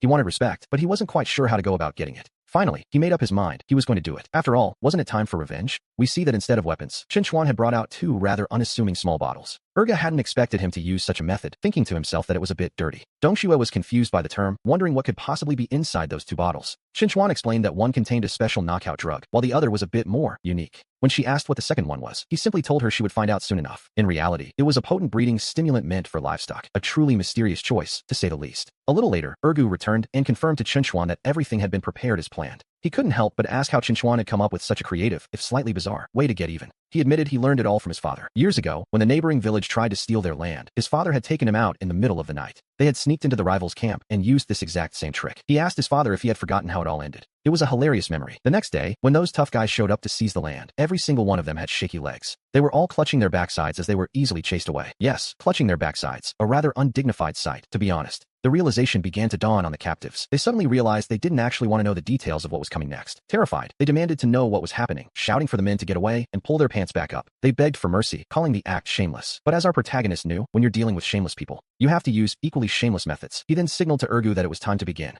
Ergu looked at him and asked if, once things were finished inside, Qinchuan would really be able to go through with it. Qinchuan confirmed that he could. He then told Dong Xue to stay behind while he and Ergu prepared for the next step. He told Ergu to follow him inside. It was finally time for their long-awaited revenge. We see them approach their captive as Qinchuan mockingly asked if this wasn't the great brother who, wondering what had happened to his daytime bravado. He noted how withered and defeated Hu looked now. Hu, recognizing them, could only gasp out Ergu's name in shock. Hu accused them of plotting against him, but Qinchuan simply pointed out that since they were standing right there, it hardly counted as a secret plot. Hu cursed them, swearing that he would never let them get away with this, and promising to kill them both. The scene that followed was, to put it mildly, quite a spectacle of chaos and undignified suffering. It was a moment where all of Hu's former pride seemed to have completely faded away. Hu continued to scream insults, calling Ergu a bastard and a coward as the situation grew more desperate. He threatened that if he didn't kill Ergu, he would give up his own family name. A bold claim, considering his current position. Ergu mocked him, repeating the threat. He remembered how every single time Hu bullied him, he had made that same empty promise. Hu, still trying to cling to his authority, demanded to know why Ergu thought he could suddenly rebel against him. Panic finally set in. Hu begged Ergu to stay back and stop approaching, his voice trembling with genuine fear. He pleaded for mercy, admitting he was wrong and desperately begging Ergu to spare him. Ergu coldly reminded him that back when he was the one begging for mercy, Hu hadn't shown even a hint of compassion. He noted that Hu should have thought about this day much sooner. In a final act of desperation, Hu even tried calling him Brother Ergu, who sobbed out a final apology, but as we can imagine, it was far too little and far too late. Qinchuan considered going in to check on them, but decided against it. The sounds of deep-seated resentment were quite enough. He wondered if it wouldn't be kinder to end it quickly, but he knew that sometimes, a quick end isn't enough to satisfy a lifetime of hatred. Qinchuan noted that if Ergu didn't understand yet, he soon would, because some people in this world can only truly die when the exact right moment arrives. Just then, Ergu emerged, calling out to him. He told Qinchuan he was finished and offered his thanks, though Qinchuan dismissed the gratitude as unnecessary between brothers. He asked if the man inside was actually dead, but Ergu admitted that he wasn't. Deep down, Ergu confessed he didn't have the heart to finish it, earning a small, amused sigh from Qinchuan. He told Ergu to head back with Dong Xue, prompting the boy to ask what Qinchuan intended to do alone. He repeated his earlier thought, some people can only meet their end when the time is truly right. And since he had been looking for a place to practice his skills, this seemed like a perfect opportunity. He decided to test a newly developed technique on the captive, a bit of experimental justice, one might say. He presented his wood palm fire persimmon technique, expressing a cold hope that Hu would enjoy the experience. With a final, mocking goodbye, he left Hu behind, whose subordinates soon rushed in to check on him. Hu jolted awake in a panic, desperately asking if those two devils had finally departed. His men confirmed they were gone, mentioning that Qinchuan had taken one last look inside before leaving. Hu immediately began cursing his own men, furious that they had stood by while Ergu beat him. They offered a weak apology, claiming that their legs had gone soft with fear during the confrontation. They insisted they wanted to help but were simply paralyzed, which only served to make Hu even more livid. He ordered them to go to the inner sect and find his cousin, telling them to report that he was nearly murdered. He promised to give up all his resources for revenge, demanding to know if they understood his instructions. The men quickly agreed and hurried off to fulfill his request, leaving the defeated leader behind, who sat there, seething with hatred as he whispered the names of Ergu and Qinchuan into the empty air. He sat there alone, swearing that he would make sure they both met a miserable and painful end. Nearby, his men wondered what was wrong with Brother Hu, though they noted his temper was never exactly pleasant. We see the subordinates deciding it was best to keep their distance, recalling the strange events of the previous night. One whispered that he had heard Hu screaming from inside his room, a sound so pitiful it hardly seemed human. A new figure arrived, sighing that Hu's temper was still as volatile as ever despite his many warnings. Hu's face lit up with desperate relief as he cried out, grateful that his older cousin had finally arrived. He immediately began to wail, claiming he had been victimized by villains and suffered a truly tragic fate. His cousin, Meng, told him to get to the point and cut the act. He wasn't in the mood for drama. To be honest, Meng only bothered with him because of the steady supply of pills and snacks Hu provided. He found it quite annoying that Hu spent every day using his name to bully others and cause trouble. Hu quickly explained the situation, laying out his version of the events that had led to his humiliation. He begged for revenge, but Meng noted that if the attacker wasn't a simple servant, things would be complicated. Hu realized that justice, or his version of it, wouldn't come cheap, and he looked at Brother Meng nervously. He offered up his entire life savings, promising everything he owned if Meng would only help him get even. Seeing the payment, Meng's attitude shifted instantly. He declared that anyone bullying his brother must have a death wish. Meanwhile, we return to Ergu, who was busy thanking Qinchuan for helping him settle the score and finding him work.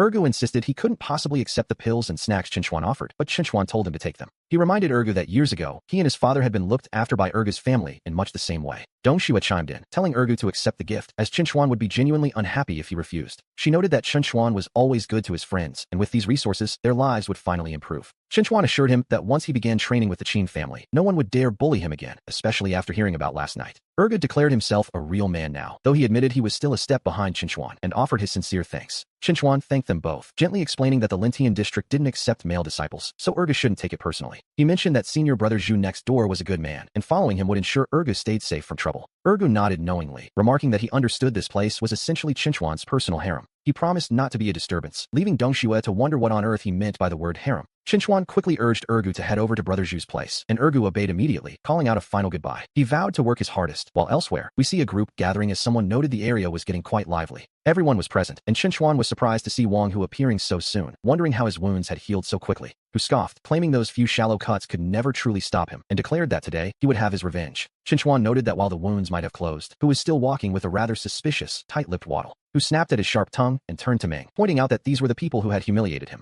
He begged Meng to teach them a lesson, but Meng seemed lost in thought, staring at the scene with growing hesitation. As Hu urged him to attack, Meng realized this idiot had led him to a residence far too grand for a simple target. Deep down, Meng was terrified, wondering what kind of powerful status someone living in such a mansion must actually hold. Hu cried out in confusion when Meng suddenly struck him instead, demanding to know why he wasn't hitting the others. Meng told him to shut up, denying any brotherly connection, before turning to Xinchuan to beg for forgiveness for his intrusion. He pleaded with the young man to act as if he had never even come, while Hu remained utterly baffled by the sudden betrayal. Meng cursed the fool under his breath, certain that Hu's inability to read a situation would eventually be the death of them both. Xinchuan observed dryly that it seemed Brother Hu hadn't come to apologize today, to which Hu could only sputter in helpless rage. Hu spat out the word thug, cursing the fact that Meng had taken his resources but refused to do the job. He told them all to wait and see, swearing a bitter oath that he would eventually find a way to kill them all. Xinchuan sighed, wondering aloud why some people find it so hard to just stay alive, and why Hu was in such a hurry to meet his end. Hu stammered in fear, telling him not to come any closer, but Xinchuan simply told him to remain calm. He promised not to lay a finger on him, noting that by his calculations, the fire at the ranch should be starting just about now. Suddenly, a strange and powerful heat began to radiate from within Hu's own body.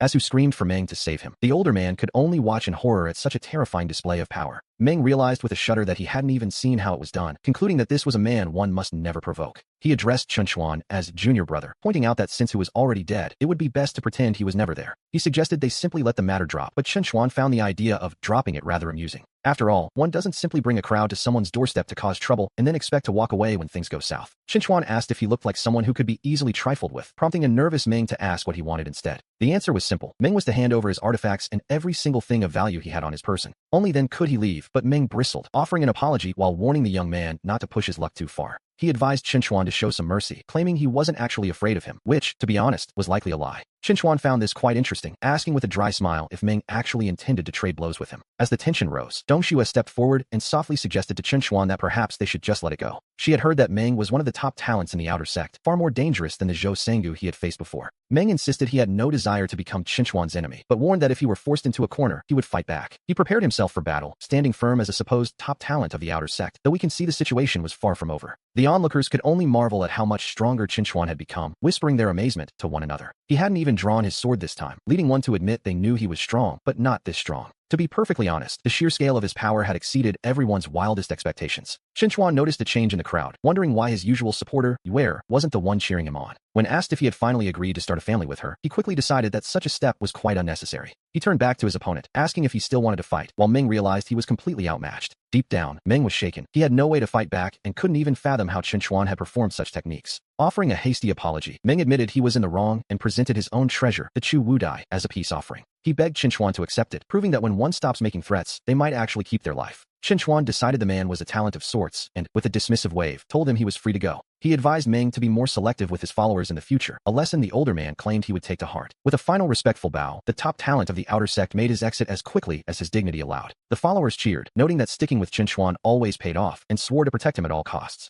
However, curiosity soon got the better of them, as they wondered how he had suddenly become so incredibly powerful. After all, his spiritual root was supposed to be inferior, and they were dying to know his secret. When one of them expressed a sincere desire to grow stronger, Xinchuan gave a small, knowing nod. He leaned in, telling them that he would share the secret with only one person. The secret, as it turned out, was simply to practice with unwavering diligence, which is often the hardest path of all. Turning his attention back to Dongxue, he realized she was still there and decided it was time for them to head out. And so, we see them depart together, heading off to discuss the much-needed reforms for the spiritual fields. We open on a master praising his disciple, noting how much his cultivation had progressed that day. But his pride turns to shock when he sees the state of his student, crying out in disbelief at the sight of Meng. The master is furious, declaring the situation preposterous since the boy had been perfectly fine that morning. He demands to know who did this, appalled by the cruelty of someone who would pierce through all four of his limbs. Deep down, Meng has already accepted his defeat, telling his master to let it go because his skills were simply inferior. The master pauses, wondering why Meng hasn't used any medicine for his wounds or reached for his Chu Wu Dai treasure. With a heavy heart, Meng admits that he gave the Chu Wu Dai to his opponent as a form of compensation. This revelation only fuels the master's rage, as he feels the insult has gone far beyond what is tolerable. He reasons that only a few in the outer sect could hurt Meng, wondering if someone from the inner sect was responsible. He dismisses the idea as nonsense, certain that even an inner sect member wouldn't resort to such extreme methods. Meng finally speaks the truth, explaining that his attacker wasn't from the inner sect, but from the labor bureau. He begins to recount the events, explaining how a simple worker from the labor bureau had defeated him. The master is incredulous that a mere laborer has a private mansion, but he refuses to let the injury to his disciple slide. He insists on a confrontation, while Meng begs him to stop, insisting he was the one in the wrong all along. Meng feels lucky just to be alive, but the master believes he is the only one who can truly judge right from wrong. He tells his disciple to wait there, determined to see for himself what kind of person they are dealing with. A little later, the master arrives at the gates and is immediately taken aback by the sheer scale of the place. He marvels at the luxury, noting that the mansion is grand enough to belong to an elder of the inner sect. He realizes why Meng tried to stop him, feeling a touch of warmth that his disciple was actually trying to protect him. However, since he has already come this far, he decides he must go inside and demand an explanation. He tells himself that if things go south, he can handle it, though he can't help but curse the sneaky nature of the situation. Convinced that no good can come from such secrecy, he prepares himself to deliver a proper thrashing to whoever is inside. Suddenly, a voice calls out, asking his father why he's there, to which the older man casually replies he's just stretching his old bones. Noticing Ergu is also present, the young man offers a polite greeting to the village chief. The chief beams, admitting that being called village chief still feels just right, before handing something over. Ergu offers his thanks, just as Dong Shuejing appears, prompting a surprised reaction from the group. The two exchange confused glances, each asking the other why they've suddenly decided to show up at this hour. Dong Shui greets the elder with grace, and the father responds warmly, clearly charmed by the young woman's manners. He asks how she's been getting along with his son, offering her a gift with a smile that says more than words. Ergu watches the exchange with a dry look, feeling the sting of blatant favoritism just because he isn't a girl. Seeing her hesitation, the son encourages Dong Shui to take it, assuring her it's perfectly fine. He adds that his father certainly isn't lacking in treasures, so she finally accepts with a polite bow. The father calls her a good girl and notes the late hour, suggesting they should head back to their cultivation. He mentions he has a private matter to discuss with Xiaochuan, and Dong Shui obediently takes her leave. Once they are alone, Xiaochuan asks what's on his mind, only for his father to look at him with a mix of frustration and affection. He scolds his son for being so passive while living near such a beauty, worried that at this rate, nothing will ever happen. He wonders aloud if he'll ever live to hold a grandson, causing Xiaochuan to sigh in exasperation. Xiaochuan points out that they are cultivators now and should focus on higher things, but his father isn't having any of it. The father declares that even if he were building rockets instead of cultivating, he still expects a daughter-in-law in the family. Xiaochuan finally gives in to the lecture, telling his father to stop the preamble and get to the point. Xiaochuan asks his father to get to his real purpose, and the older man chuckles, impressed by his son's intuition. He admits that nothing gets past him before dropping the news that he is preparing to head out. Xiaochuan wonders if the sect master is actually letting him go, or if perhaps there is another reason. His father confirms his suspicions, explaining that the system has assigned him a specific task. When asked if it's dangerous, he shrugs it off, telling his son there is no need to worry. He notes that he has a protector anyway, which eases Xiaochuan's mind as he asks about his father's current cultivation level. The father describes his progress as merely SOSO, despite having reached the peak of the 9th level of qi refining. Xiaochuan is genuinely shocked, realizing his father is already on the verge of foundation establishment. His father points out that since Xiaochuan is at level 6, it's only natural for an immortal seed like himself to be higher. And here we see him decide to share a little something special with his son. He explains that he came across this particular item by chance just a few days ago. The technique is quite unique, but he is confident that Xiaochuan will be able to master it. He suggests using it alongside some pills to achieve twice the result with half the effort. The manual is titled the 9 Heavens Jade Thunder Scripture, a name that sounds incredibly powerful. Xiaochuan asks why his father isn't practicing it himself, though we know how parents tend to be. They always insist on saving the very best things for their children, after all. Xiaochuan teases him, guessing that the system probably gave him a technique that's even better than this one.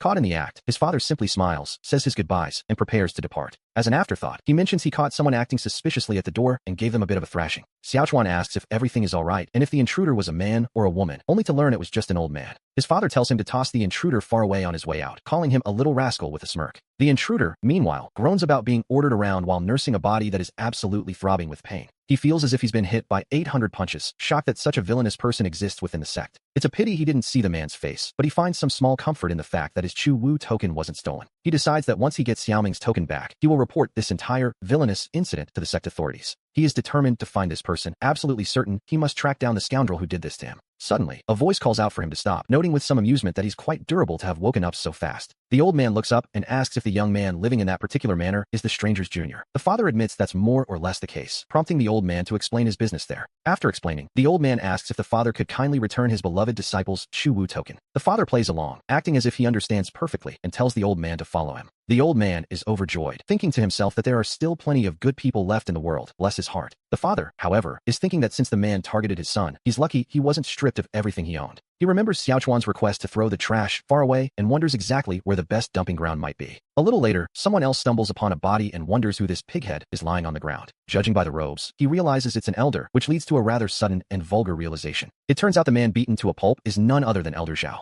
The elder finally blinks his eyes open, only to be greeted by the sight of his own disciple hovering over him. The disciple frantically asks how he is, and the master insists he is fine, despite looking like a bruised fruit. He claims his head is just a bit dizzy, leaving the disciple in awe of his master's supposed resilience. The disciple is skeptical, thinking that being beaten this badly can't possibly be fine, unless, of course, these injuries were caused by that same boy. He suddenly remembers the man from earlier and realizes that the person who came out of the manor must be connected to the kid. Since that man emerged from the same residence, he concludes they are definitely working together. To be honest, it's a logical leap. Elder Zhao declares he must find the sect master immediately, appalled that such a vicious person is lurking within their own sect. His disciple suggests waiting until his wounds heal, but the elder refuses, insisting on going exactly as he is, bruises and all. He wants the sect master to see the physical evidence of the villainy that has taken root in their peaceful community. As he hobbles along, onlookers wonder why he's bothering to go out in such a state. It's a bit much, really. We see the surrounding disciples whispering, noting they've never seen Elder Zhao look quite so pathetic and aggrieved before. Rumors begin to fly that he was actually beaten up by someone from the humble labor area. Someone points out that Brother Lu Meng suffered the same fate yesterday, leaving everyone shocked that the labor area is suddenly so dangerous. They wonder who could be so powerful, while Elder Zhao finally reaches his destination, crying out for the sect master to give him justice. The sect master looks at him, startled by the sight of the elder's swollen face, and asks what on earth happened to him. He notes that the elder's eyes are so swollen they're practically shut, which is a rather unfortunate look for a man of his standing. The sect master asks for the details of the incident, and Zhao begins to recount the events of the previous day.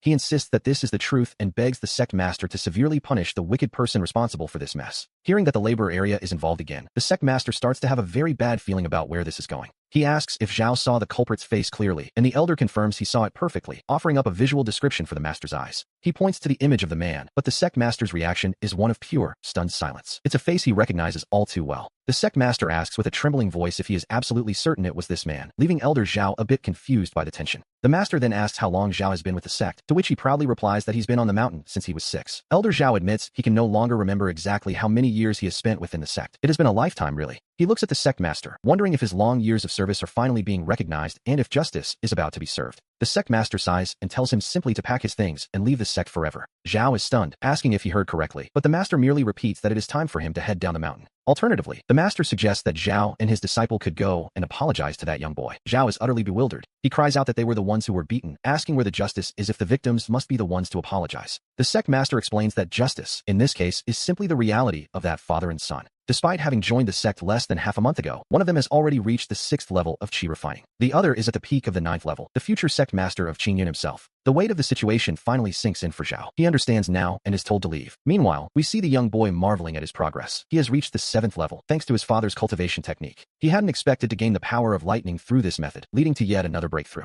The 7th level feels like a distant dream come true. He wonders aloud just how long he has been cultivating. It has already been 3 days. He knows he isn't as fast as his father, but with enough resources, he feels unstoppable. He believes he can eventually reach the Great Earth threshold. Just then, a voice calls out to junior brother Chun. The boy asks why they look so happy, only to realize it's the same people from before. To be honest, they're becoming a regular fixture. He wonders if they think his spirit field is some kind of marketplace. Dong Shua tells him not to be so hasty. The older man introduces himself as Zhao, an outer sect elder of their Qingyun sect. He is also Lu Meng's master. Looking at the pair now, they don't exactly look like they're here to cause any more trouble. The boy remains cautious, asking Elder Zhao what business could possibly bring him back here again. Zhao begins by explaining that, just a few days ago, his disciple had provoked the young boy for no reason at all. He explains that he has specifically brought him here today to offer a formal apology to his young friend. The disciple steps forward, addressing him as junior brother Chun, and prepares to show a bit of humility. He admits he was reckless to clash with his junior brother before and asks him not to take the offense to heart. We see the wisdom in this approach. After all, it is quite difficult to strike a man who greets you with a smile. In the world of cultivation, one must pay attention to social graces and human relationships. It makes things move much faster. The boy responds that Elder Zhao is being far too polite, noting that sometimes a fight is simply the quickest way to get to know someone. He claims he and senior brother Lu felt like old friends from the start. To be honest, he is being remarkably magnanimous.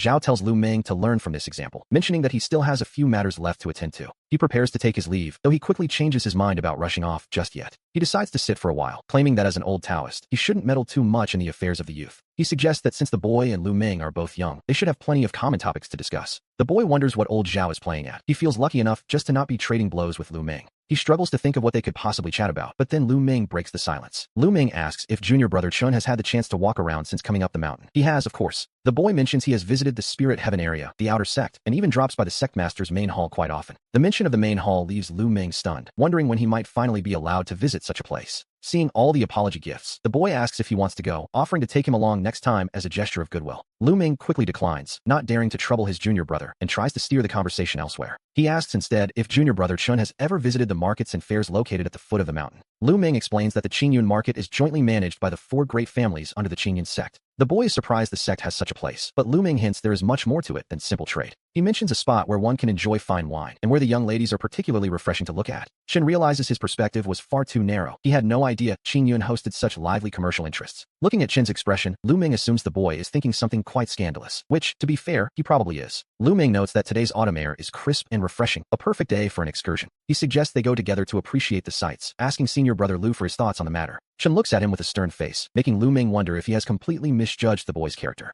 Is he really not that kind of person? Lu Ming immediately begins to apologize for his perceived lapse in judgment. He admits he was being reckless and had no idea his junior brother was so upright. Truly, he never expected this. Chen exclaims in mock horror that such a den of vice could exist at the foot of their very own mountain. He tells Lu Ming to lead the way immediately, claiming that as a member of the sect, he must face this place head-on. He insists it is his duty to properly criticize such a location and restore the righteous spirit of the sect. He claims he is bound by duty, though we can see quite clearly that he is exactly that kind of person. Lu Ming is stunned, realizing that his junior brother is far more enthusiastic about this criticism than expected. Suddenly, old Zhao speaks up, announcing that he will go as well, strictly to help with the criticizing, of course. Chen asks the old man why he would want to follow them into such a vulgar and degenerate environment. Zhao realizes that in his sudden excitement, he let his true intentions slip out a bit too easily. He quickly claims he is only going to keep an eye on Chun, ensuring the boy doesn't pick up any unsavory habits. He argues that he must prevent Chun from returning and tainting the pure environment of the spirit fields. Old Zhao adds that Chen's father specifically asked him to keep a close eye on the boy, which, to be honest, is a very convenient excuse. Chen wonders if the old man thinks he's already part of the family, but he sighs and tells them all to just come along. Suddenly, Ergu appears, calling out to Brother Chen and expressing his surprise that such an errand was being planned without him. He insists on joining, claiming that following Chun was truly the best decision he ever made in his life. Chen reminds Ergu that they aren't just going for fun, they are representing the Qingyun sect itself. He explains that their mission is to strictly criticize such unhealthy trends. For Ergu, however, those trends sound quite appealing.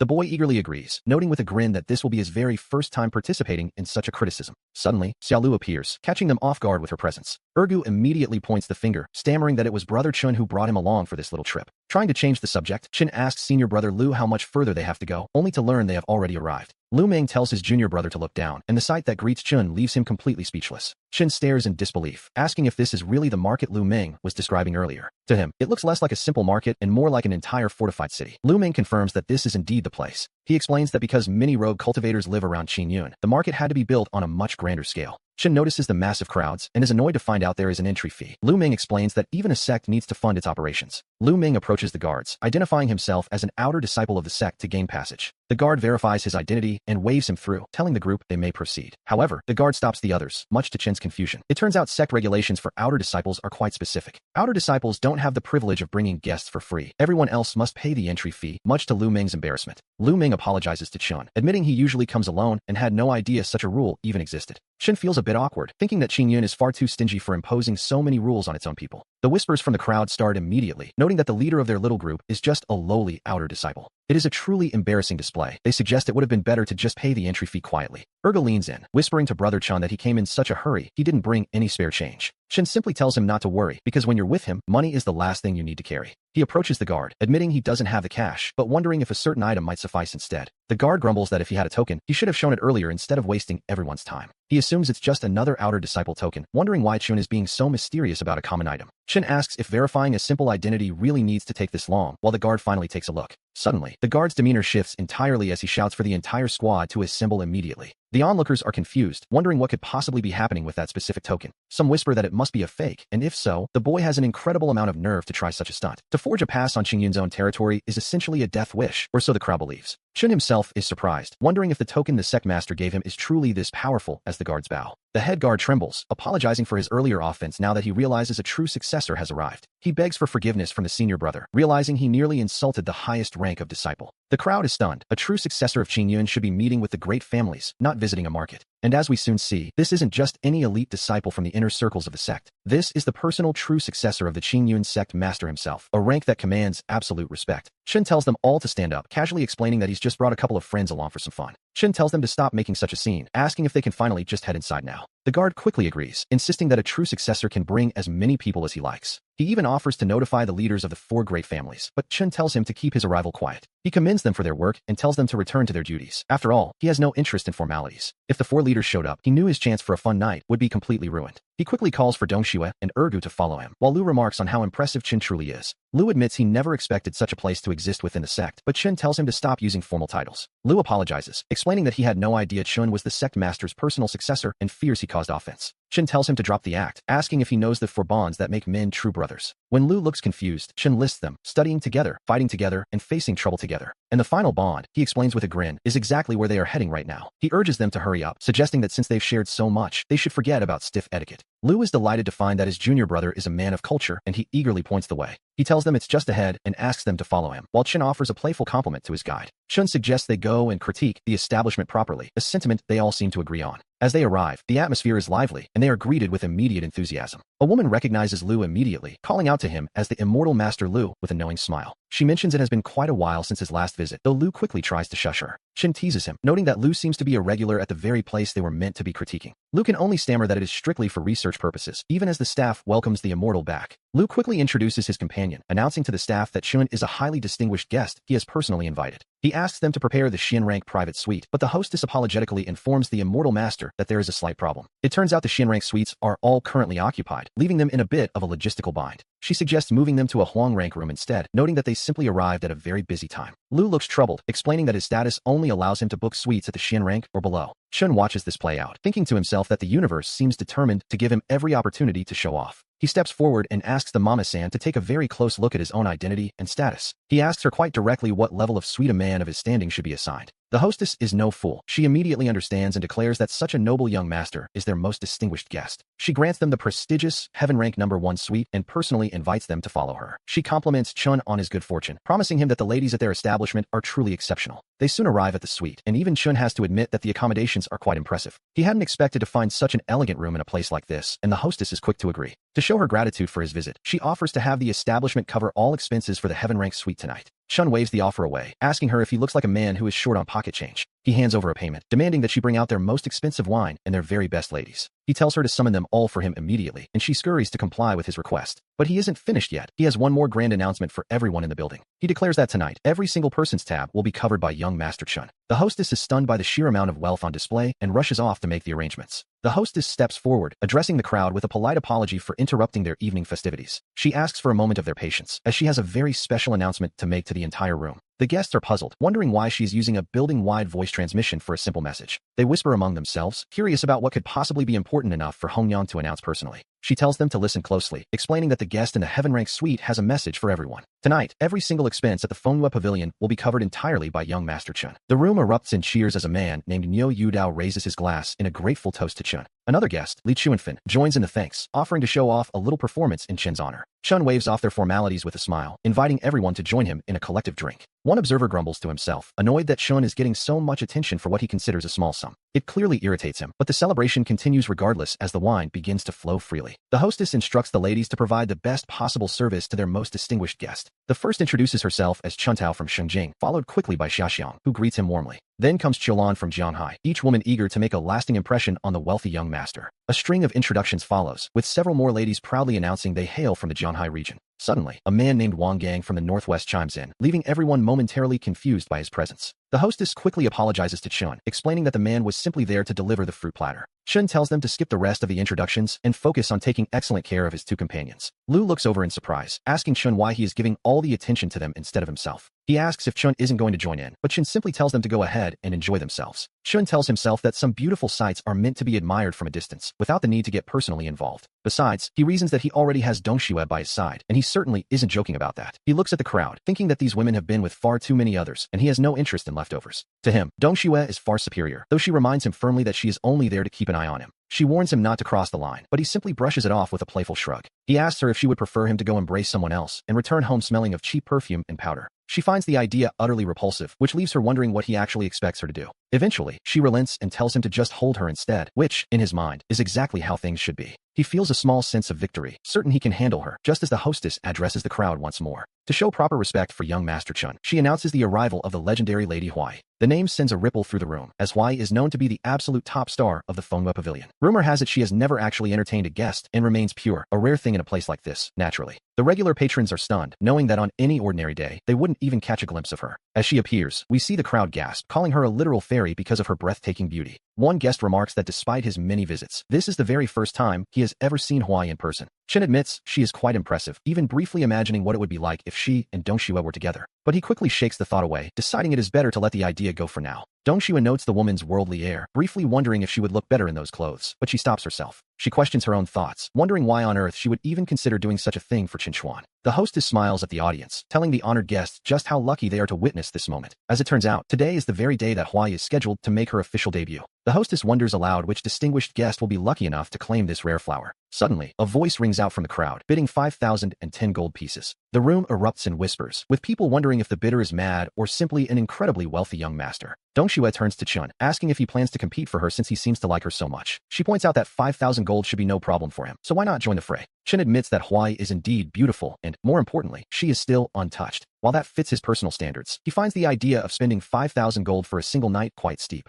He tells himself that while he is certainly rich, he is definitely not a fool, or so he hopes. Dong Shua quips that there isn't much difference, just as the hostess apologizes to the high-spending guest in room 2. We learn that Huai has her own set of principles, and money, apparently, isn't the only thing that matters. The crowd realizes that if money isn't the deciding factor, perhaps they all have a chance to win her favor. They urge the hostess to stop teasing and reveal exactly what the requirements are for the evening. The hostess explains that since her youth, Huai has always longed for the classic tales of scholars and beauties. Therefore, any guest who can compose an original poem will be granted the honor of entering her private quarters. The theme she chooses is the parting of lovers, a classic choice, if a bit sentimental. The patrons groan, complaining that as rough cultivators, they have no talent for such delicate literary pursuits. Shin thinks it's absurd to ask a group of warriors to write poetry, concluding that the girl must be lacking in common sense. Several guests beg for a different condition, but the hostess remains firm in her refusal. She reminds them that Huai's principles are absolute, even if someone were bold enough to try and use force. The hostess warns that if anyone tries to take her by force, Huai would rather die to protect her honor. One guest shouts for Huai not to worry, claiming that writing a simple poem is well within his abilities. Shun watches this with a smirk, thinking to himself that as a traveler from another world, poetry is his specialty. He tells himself that if he can't handle a bit of literary plagiarism, he might as well stop showing off entirely. With a confident air, he steps forward and calls out to the hostess, Hongyang, telling her to wait a moment. The crowd turns to look at young Master Chun, wondering if he is merely seeking attention with this bold move. Huai herself watches him, curious if he is trying to impress her or if he truly possesses such rare talent. He tells them all to watch closely, and then, with practiced ease, he begins to recite his chosen verses. As the last words leave his lips, the room falls silent before erupting into cheers for such a magnificent poem. One veteran cultivator remarks that in all his years of wandering the martial world, he has never heard a poem so deeply moving. Though, to be honest, their praise doesn't matter much yet. The final decision rests solely with Huai, who approaches Chun with a look of genuine wonder. She softly asks him for the name of this beautiful and heartbreaking composition. Chun replies calmly, telling her the title is Cold Cicadas Chirping in the Chilling Rain. She offers her thanks and then suddenly turns to leave, which, naturally, leaves the crowd very confused. Some wonder if Chin's poem wasn't good enough, but others quickly tell them to shut up and use their ears. They argue that this poem is a masterpiece without equal, though we see that some are just trying to flatter him. Others mock the situation, pointing out that since Huai left, all of Chin's posturing was likely for nothing. However, the hostess soon returns to announce that Huai has made her choice, and she offers Chun her congratulations. She invites him to follow her, as he has been granted the honor of a private meeting in Huai's personal quarters. The crowd erupts in disbelief, unable to contain their shock at what they just witnessed. Young Master Chun had truly won the favor of the lovely Huai, proving he was every bit as capable as rumored. One man mutters that he feels like a complete fool for ever doubting him, which, to be honest, he was. Another laments that his beloved Huai is about to give her first night away to a stranger. Chun himself is surprised, having never expected a single poem to cause such a massive stir. He realizes why the literary genius trope is so common in stories. It simply works. And he had to admit, using someone else's masterpiece felt remarkably satisfying. Suddenly, he notices his three companions and asks what on earth is wrong with them. They are all in tears, and one of them asks Chun Chuan why he is hiding his pain. He tells Chun that his heart must be absolutely breaking right now. Chun is genuinely confused, wondering why he would be in any pain at all. His friend assumes that's why Chun remains so indifferent to the other beautiful women earlier. He reasons that only someone who has experienced true heartbreak could write something so moving. It was proof, in his eyes, that Chin must have been deeply in love with his wife. He asks what forced them apart, but Chin tells him he has no idea what he's talking about. He reminds them he hasn't even had a girlfriend since arriving in this world, but they aren't listening. His friend tells him there is no need to feel embarrassed about his tragic past. He recalls how miserable Chun and the village chief looked when they first arrived at Wonyu village. He is certain that must have been when Chun was separated from his beloved wife. His fellow disciple even curses himself for bringing a grieving widower to a place like this. He tells Chun that a man as pure-hearted as him must have only been thinking of his lost love this whole time. The The friend admits he feels utterly ashamed of his own shallow thoughts, but Chen quickly tells Wang Ergu to shut up. Chen snaps at him to stop talking nonsense, insisting he never had a wife, but Ergu demands to know how he explains the poem. In a moment of desperate frustration, Chen tells him he wrote the poem for him just to get him to be quiet. Ergu is left stuttering in shock at the suggestion, just as a servant approaches to address young Master Chen.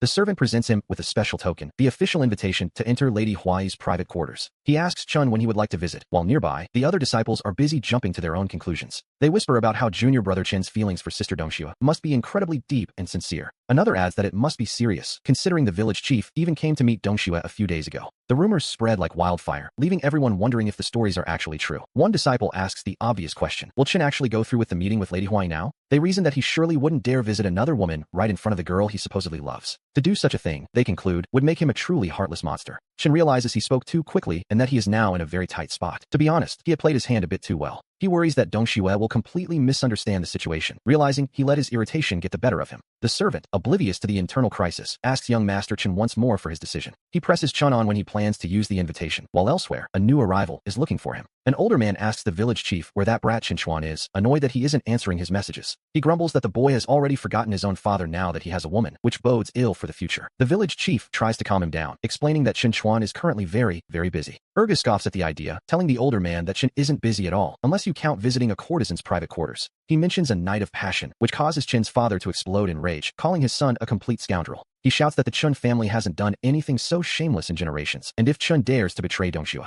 he will personally beat him to death when they get home. He then turns to Dongxue and tells her to keep a close eye on him. The pressure finally breaks Chun, who snaps that he isn't going anywhere near that room. To be honest, he had very little choice. He tells the servant to take the token back and inform Lady Huai that he won't be coming after all. He asks the servant to simply arrange a place for them to stay instead. It seems the night of romance has been officially cancelled. When asked if he's truly sure, Chen insists he just wants to sleep, which, in this situation, is probably the safest option. The next morning, we see Lady Huai's attendant telling her to stop waiting, as she has been standing there all night. She delivers the news that young Master Chen said he wouldn't be coming, leaving the lady to wonder why. Huai is confused, reasoning that if he wrote such a beautiful poem for her, his goal must have been to win her heart. Her attendant calls her a silly girl, pointing out that it's actually a good thing he didn't show up as she remains pure. This means her title as the top courtesan is safe, and their establishment, the Fengyue house, remains the best in the city. She argues that Huai got a masterpiece of a poem for free, so there's no downside. But Huai refuses to accept this. She notes that every man in the city looks at her with nothing but lust, yet Chun is the very first to reject her. Driven by a mix of curiosity and wounded pride, she decides she must go and ask him exactly why he turned her down. Meanwhile, Chen wakes up in a state of absolute panic, wondering if he somehow ended up sleeping with Dongxue.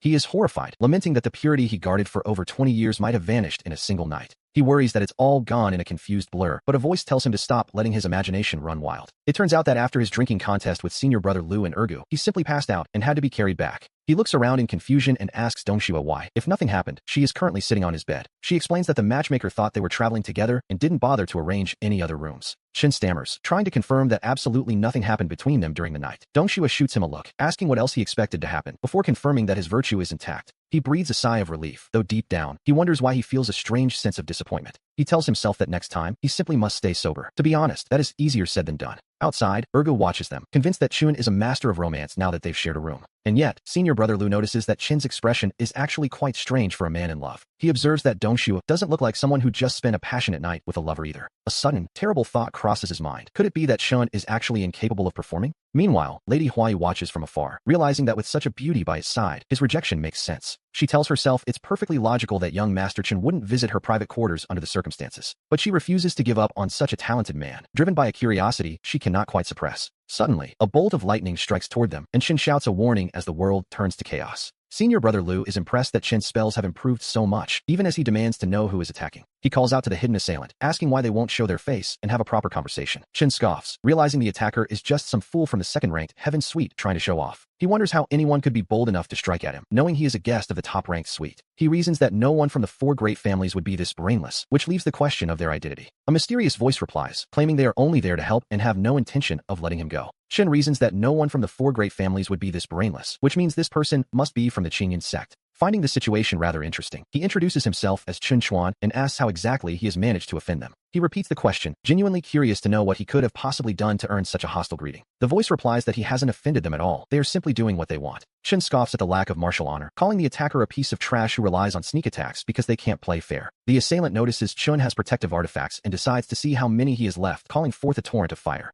Chen summons his swords in response, and the attacker is stunned to see he possesses even more magical artifacts than they do. Suddenly, the attacker begs him to stop as their own artifacts begin to fail, but Chen asks what they were thinking when they first ambushed him. He declares that if he doesn't beat them into a pulp today, he'll change his last name, until a voice finally cries out for him to stop. The attacker desperately asks if Chun knows who their father is, to which Chun dryly replies by asking if their mother never told them. The young man reveals that his father is actually Chen Sheng, the formidable sect leader of the Qingyan sect. Chen finds the coincidence quite amusing and asks the boy if he's starting to feel afraid yet. The boy suggests that if Chen begs for mercy now, he might stop, but he quickly changes his tune and screams for Chen to stop hitting him. He begs Chen not to hit his face, identifying himself as Chun Jianghe and insisting his father really is the sect leader. Feeling much better after the scuffle, Chen wonders aloud when exactly Chen Sheng managed to have such a grown son. The boy explains that he is actually using a disguise, showing off a curious little item that he finds quite fun to play with. Chen asks how it works, and we learn that the item is the Wanluo ghost mask. It has the power to completely change one's appearance and physique, which Chen realizes is a rather impressive tool to possess. He realizes that with this, he could change his identity and sneak off to enjoy himself without Dongxue ever finding out. But then, a moment later, he catches himself and wonders why on earth he would feel the need to hide anything from Dongxue.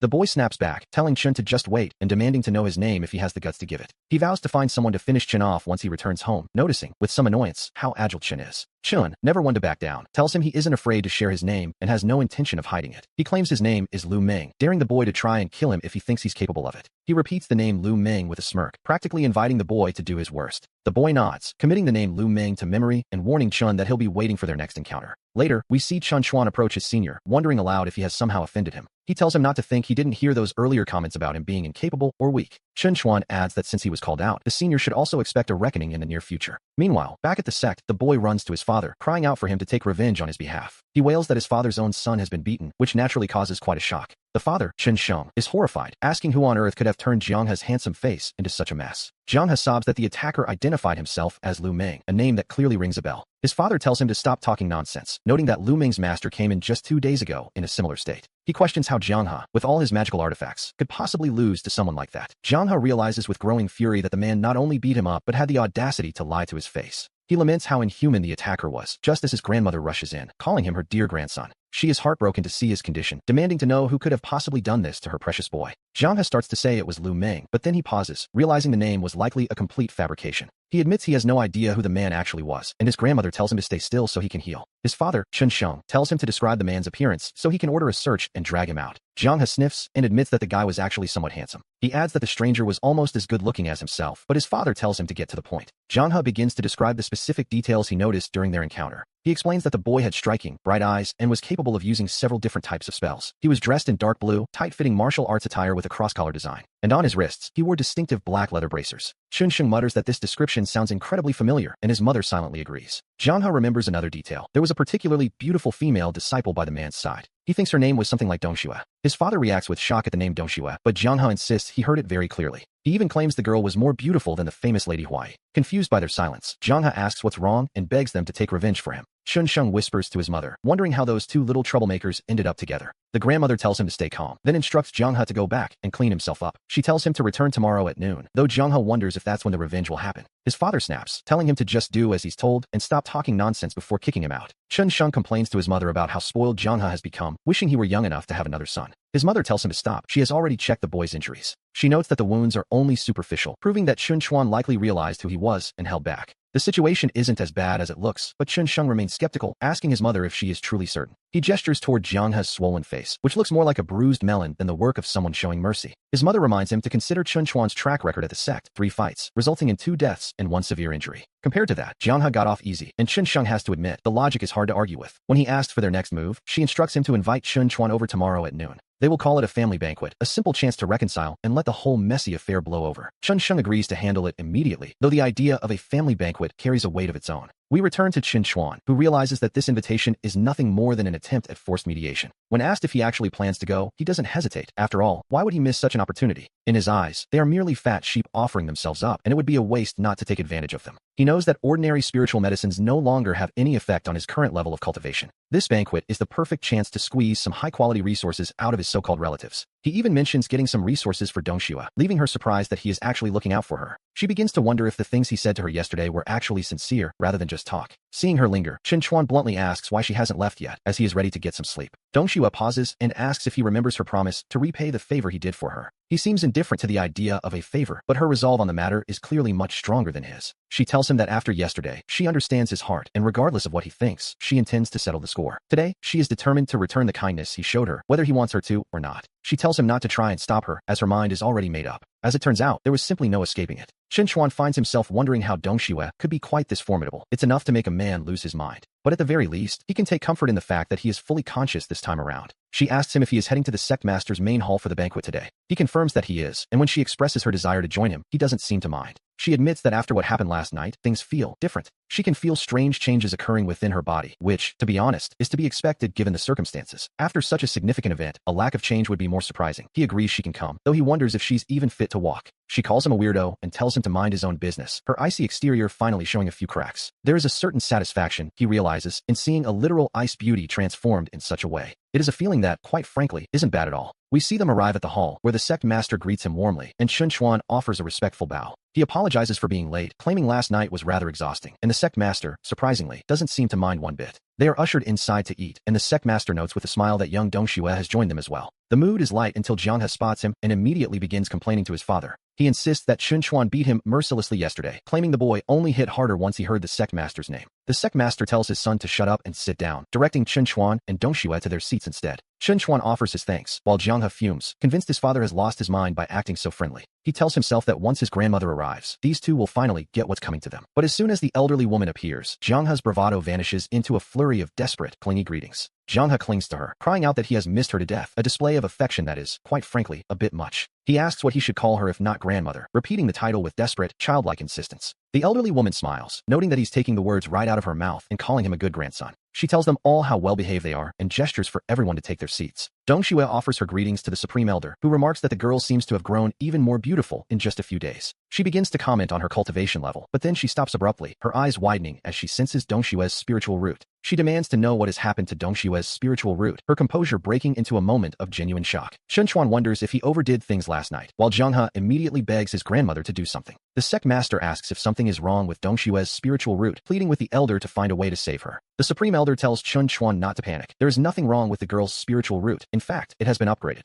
The sect master is stunned, questioning how this is possible since she had already reached the high-grade level. He asks if it has truly risen to the heavenly grade, and the elder confirms it. It is indeed a heavenly spiritual root. The elder asks Dong Xue what kind of miraculous encounter she had to receive such a blessing, and the girl steps forward to answer. She admits that certain things have happened to her recently, and that she had sensed a change within herself. However, she hadn't understood the cause, and she thanks the Supreme Elder for clearing up the mystery. As for the specific nature of the encounter, she politely asks to be excused from explaining, which, naturally, leaves everyone wanting more. The sect master grumbles that she's been infected by Chen Chuan's habit of keeping secrets, even from a man of his high status. The elder decides that if the girl doesn't wish to speak, they shouldn't pry, but she notices something else as she looks closer. She observes that Dong Xue carries the subtle signs of a woman who has recently lost her innocence, realizing that Chen Chuan has finally made his move. She concludes that this sudden rise to a heavenly spiritual root must be connected to their union. The elder is certain that this sudden transformation has everything to do with Chen Chuan. That boy is full of surprises. She wonders just how much destiny is hidden within him, while Dong Xue thanks the Supreme Elder for her understanding. The elder waves it off, saying they are all family now and there is no need for such formal titles. She tells the girl to simply call her grandmother, just like Chen Chuan does, and Dong Xue is happy to oblige. She agrees that whatever grandmother says goes, as long as it makes her happy, addressing her warmly as grandmother once more. The elder invites her to the back for a private chat, noting that whatever business the men have is their own concern.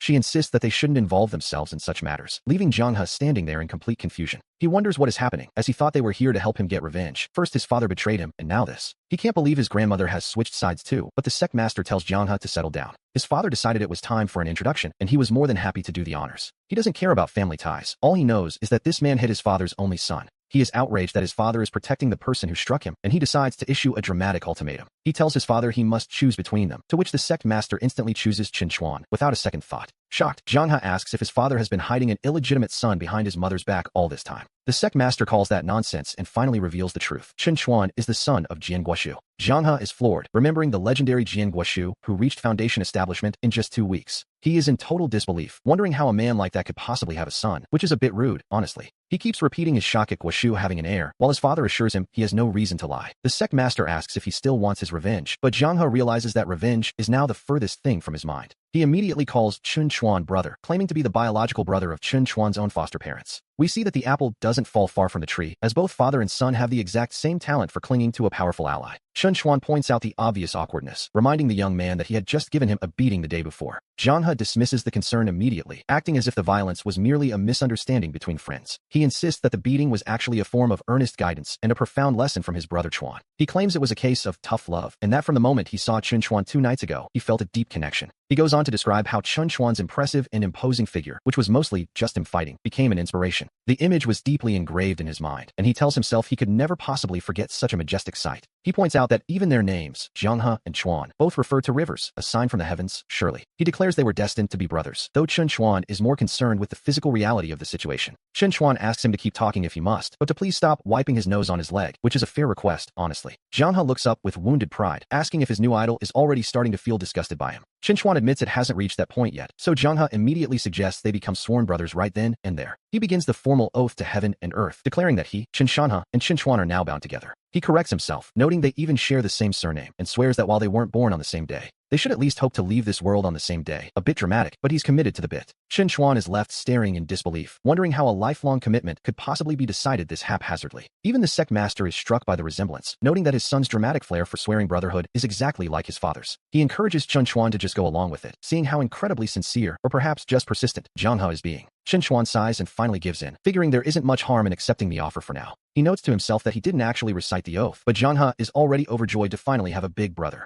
From that moment on, Jianghe officially recognizes Chun Xuan as his big brother, while he happily takes the role of the second brother. Excited by their new bond, Jianghe offers to lead the way, promising to take his brother to a place that is truly fun. He claims it is even better than the Fengyue Pavilion, a bold statement, certainly, and perfectly suited for the two of them. Chun Xuan, however, is feeling a bit skeptical, reminding the younger man that he had promised a place that was particularly exciting. He had even snuck out behind Dong Xue's back for this, only to find that Jianghe had brought him to a local auction house. Jianghe quickly defends his choice, reminding Chun Xuan that he once said the actual level of excitement didn't matter. All that mattered was having a stage to show off his status, and this, apparently, was the perfect venue for it. Chun Xuan remains unconvinced, noting that with his nearly empty pockets, there isn't much showing off he can actually do. But here we learn that Jianghe has a bit of an inside track regarding how this specific auction house operates. He explains that the establishment is actually an asset of their own Qinyun sect, where the best treasures are usually reserved. Whatever the sect doesn't keep ends up on these stages, and he tells Chun Xuan to bid on whatever catches his eye. He insists they can take home anything they want, which, in his mind, is the ultimate way to flex one's power. Chun Xuan realizes he is just here for the ride, deciding that he might as well enjoy the spectacle for what it is. He figures it is like opening a blind box, just as the auctioneer steps up to present the first item to the crowd. We see a mysterious jade box, though the auction house admits they aren't entirely sure what is hidden inside. However, they aren't selling it completely blindly, as their experts have provided a rather prestigious appraisal for the item. They claim the jade box is at least several thousand years old, a classic sales pitch, if we ever heard one. With the promise of a great master's legacy inside, the bidding starts at a steep 1,010 stones. The crowd is immediately skeptical, wondering who would waste that much money on a broken box, which is a fair point. That amount could buy a high-grade technique, and for a moment, it seems there won't be a single bidder in the room. The auctioneer sighs, noting that if no one steps up, this particular treasure is destined to go unsold. Suddenly, a voice rings out, 10,010. The crowd is stunned. 10,000 for a mystery box? People begin to whisper, wondering if this jade box actually contains something legendary, or if it's all just nonsense. Some are convinced it's a scam, arguing that only a plant would jump from 1,000 to 10,000 immediately. They realize the bid came from the young master's private box, leaving everyone confused as to why Jianghe would overpay tenfold. Moving right along, we see the next item presented, a Zhuyan pill, a common medicinal supplement. The starting price is set at a modest 310 stones, a much more reasonable figure. Once again, the room falls silent, and the auctioneer prepares to declare that there are no interested bidders. Just as he is about to announce the item has failed to sell, a voice shouts, "I'll give you 100,000. Not to be outdone, another voice immediately counters with 100,010. The atmosphere in the room shifts instantly to one of pure, unadulterated disbelief. The onlookers wonder which wealthy young master has lost his mind and started throwing money around like water. To be perfectly honest, paying over 100,000 for a useless pill is beyond any logical explanation. The crowd is convinced they are watching a performance by paid actors, as the situation has become utterly absurd. After all, this specific pill has been sitting on the shelf for 6 months without a single person wanting it. Jianghe looks at Chun Xuan with newfound respect, admitting that his big brother truly knows how to make an entrance. He is genuinely impressed by the sheer audacity of dropping 100,000 stones just to show off. Even Jianghe, who loves a good spectacle, confesses that he would never have dared to bid that high. Chun Xuan simply tells him to watch and learn, claiming that when it comes to flexing, he is second to none. Jianghe can only offer his total admiration, fully convinced now that his new brother is in a league of his own. Chun Xuan remains perfectly calm, knowing full well that since he isn't the one paying, he can afford to be bold. The auctioneer offers his congratulations to the winner of the Zhuyan pill before quickly moving on to the next item. This time, it is a low-grade defensive magical treasure, the kind of rare artifact that truly speaks for itself. The bidding for this defensive piece starts at a relatively modest 810 stones. Finally seeing something of actual value, one bidder immediately jumps in with an offer of 1,010. Another voice scoffs at such a low price for a magical treasure, raising the stakes to 2,000. The competition heats up as a third bidder warns the others not to interfere, pushing the price to 3,000. The auctioneer breathes a sigh of relief, thinking that the proceedings have finally returned to a normal, logical rhythm. He encourages the room, asking if there are any further bids as he begins the first countdown at 1,000. But just as he reaches the second count, a voice suddenly shatters the peace by bidding over 1,000,000. The crowd is absolutely livid, convinced that this blatant plant has finally lost his mind by bidding 1,010,000. It seems as though the entire auction house has descended into a state of collective madness. Chinchuan realizes that since the money isn't real to him, he can shout out any number he likes. He turns to Zhanghe, asking with a smirk if his display of dominance was impressive enough for the occasion. To be honest, it was a performance that left everyone in the room questioning their own sanity. Chinchuan pauses, asking for final confirmation that this auction house truly belongs to Zhanghe's family. Zhanghe insists it is the truth, though Chinchuan wonders if playing this way won't cause some serious trouble. Zhanghe shrugs it off, pointing out that Chinchuan is doing the exact same thing anyway. Suddenly, the weight of the situation hits Chinchuan, and he realizes his younger brother might be in over his head. He warns Zhanghe that a massive stroke of bad luck is likely coming his way after such a stunt. Chinchuan sighs, telling his friend that even he can't save him this time, so he'd better start praying. Zhanghe looks up in a panic, completely confused about what his older brother could possibly mean by that. He begs for a clearer explanation, admitting that he's starting to feel a genuine sense of dread. Chinchuan calls him a fool, explaining that his earlier flashy bidding only worked because those items were unwanted. Those previous lots were destined to fail anyway, but this magical treasure is something everyone actually wants. By jumping straight to such an absurd price, he's effectively destroying the reputation of his family's auction house. He asks if Zhanghe even cares about the business anymore, or if he's just obsessed with showing off. The realization finally hits the young master, and we see the color drain from Zhanghe's face. He realizes they can't keep playing this game, as they have clearly taken things much too far this time. He panics, wondering how on earth he will explain this to the sect master, who also happens to be his father. Zhanghe screams for help, certain that his father is going to beat him within an inch of his life. With tears and snot running down his face, he clings to Chinchuan, threatening never to let go if he isn't saved. He wails about how his family will be penniless after this, which is a bit of an exaggeration, but he's desperate. The sect master appears, noting coldly that the family's financial ruin would be entirely Zhanghe's fault. He glares at his foolish son, while Chinchuan tries to step in and mediate with the sect master. Chinchuan suggests that Zhanghe didn't do it on purpose, quickly pivoting to the topic of his experimental fields. The sect master tells him he can do whatever he wants with the fields, but asks Chinchuan to leave for a moment. He mentions that his leather belt hasn't been unbuckled for decades, but today, that is about to change. Zhanghe cries out to his brother, reminding him that he was supposed to be his savior in this mess. But Chinchuan simply offers a wave, leaving his friend to face his fate alone. And who could blame him, really? Father, I was wrong. Please stop hitting me, father. We see that his friend's face is a complete mess. It's a truly pitiful sight. Chinchuan tells himself he must increase his strength quickly, lest he ever find himself in a similar position. A little later, he gathers the workers, telling everyone to come forward and collect their new seeds. He orders them to shovel out all the existing spiritual herbs and plant these new seeds instead. Yes, they are digging up the precious herbs. The sect master has already given his permission, after all. He announces that from this day forward, this area will be known as Experimental Field Number 1. However, the initial results of the experimental field are not quite what we would call ideal. The grain produced is only slightly better than ordinary crops, with no significant improvement in quality. He sighs, realizing that the first step is always the hardest. Making money is never as easy as it looks. Later, he asks his companion if she is short on snacks, noting how hard she has been cultivating lately. She has been working so diligently that she hasn't even returned to her room to sleep. She retorts that it's all because he scared her, especially with her being a heavenly water spirit root. She tells him he simply doesn't understand how someone like him could act the way he does. She repeats that he truly terrified her, emphasizing her delicate water spirit root nature. It seems she really is made of water. He decides he must also focus on his own cultivation. Of course, this requires massive resources. One only needs to look at Zhanghe, who is still in solitary confinement. He wonders when the experimental field will finally succeed. Since he can't solve it now, he'll take his time.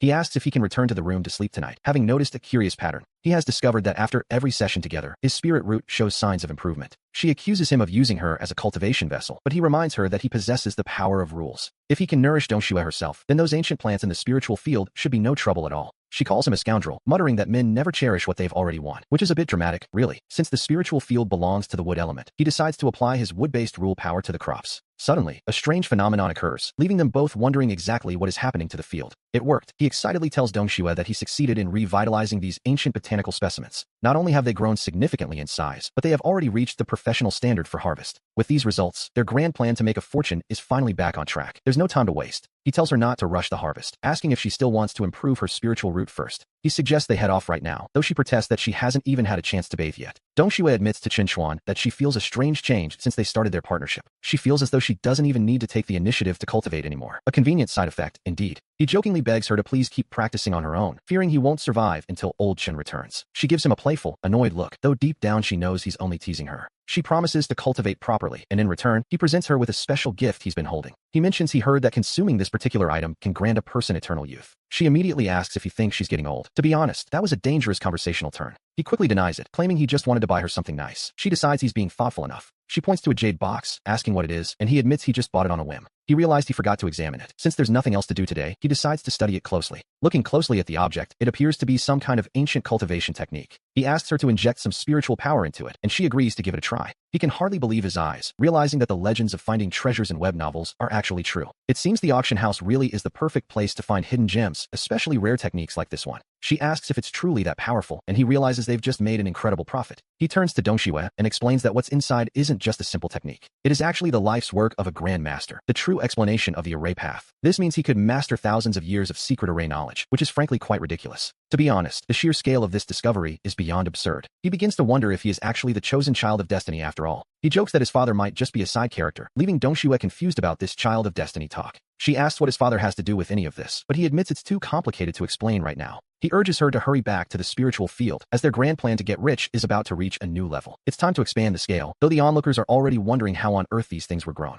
The crowd suspects these are genuine ancient artifacts, though some find it hard to believe. One observer notes that no ordinary tobacco plant should be larger than an 800-year-old tree, and so he arrives and tells everyone to clear a path and give them some space. He asks why they are all surrounding his spiritual field, while the crowd looks at Brother Chuan in awe. They ask if he really grew these ancient specimens himself, as the results are simply defying the laws of nature. Most of them have lived long lives without ever seeing ancient plants this massive, and this is only the beginning. And yet, as we are about to see, there is something even more defiant of heaven's laws. He decides it's time to show them all what it truly means to surpass the limits of nature. The ancient plants begin to grow even larger before their eyes, leaving the crowd wondering if this is some divine array. Even an array elder couldn't achieve such a feat, and they look at Brother Chuan in pure disbelief. They wonder if there is anything he can't do, though he reminds them not to get ahead of themselves. He jokes that he can hear their thoughts, even the ones they think are hidden. He tells one of them that instead of being a department manager, they might just end up working like a beast of burden. The term department manager leaves them utterly confused, as they have no idea what such a thing could be. He assures them they will understand soon enough, before making a grand announcement to the group. He declares that the Qingyun Group Chen Limited Company is officially established right then and there. Today marks the moment they truly step towards success, and the atmosphere is filled with newfound hope. Meanwhile, others are lamenting how difficult life has become, as 6 months have already slipped away. They worry that if Chun Chuan's experimental field fails, they will be out of options entirely. The only choice left would be to return to planting standard spiritual fruits and Lingji mushrooms.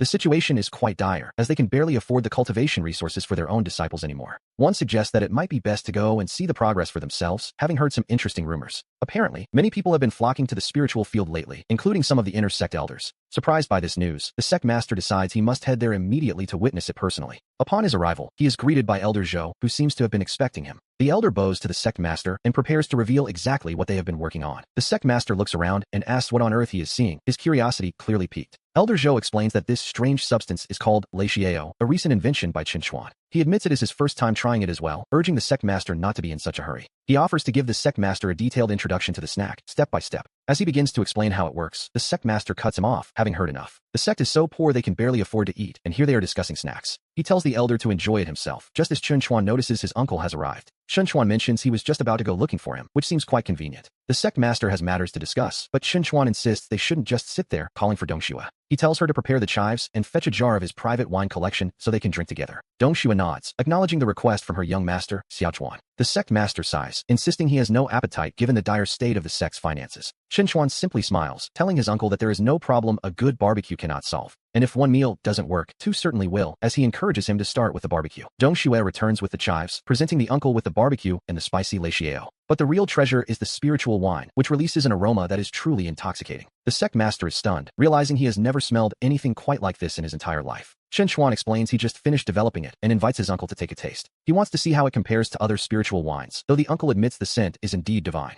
However, he insists on discussing the sect's heavy burdens, fearing they cannot continue like this much longer. The sect master laments that the sect is likely unable to provide even a single scrap of resources anymore. As he takes a drink, Chun Chuan watches him closely, eagerly asking his uncle what he thinks of the taste. He asks if it is good, while the sect master admits he has never tasted anything quite like this wine in his life. At first, the flavor is subtle, but a moment later, a feeling of pure, dripping refreshment washes over him. The uncle demands to know where he bought such a thing, while Chun Chuan tells him to slow down and take it easy. He assures him there is plenty more and insists that this wine was indeed developed right here by themselves. He encourages his uncle not to just drink, but to pair it with the barbecue and lechiao for the full experience. The sect master finds it delicious, a true masterpiece, and notices that after eating the chives, his internal spiritual energy begins to shift. It starts to circulate automatically, leaving him in awe of what he considers a divine gift from the heavens. Chen Xuan tells his uncle to eat slowly, before casually mentioning a figure of 1010. The sect master freezes, asking what in total disbelief at the number he just heard. He calls him a little brat, his shock quickly turning into a spark of genuine indignation. He reminds Chen Xuan that he used the sect's spiritual fields, forcing everyone to tighten their belts just to survive. And now, after taking just a few bites and drinks, his own nephew is actually demanding payment. He asks why he doesn't just become a robber, while Elder Zhou tries to calm the sect master down. The elder explains that Chen Xuan is only joking, meaning that the actual value of this meal is 1010. The sect master realizes this means the chives can be sold, which Chen Xuan confirms was the whole point of his research. He shows his uncle the raw materials for the lechiao and barbecue, explaining his plan to expand the entire operation. He intends to take over the retail area, noting that meat barbecue is even more delicious than the vegetable version.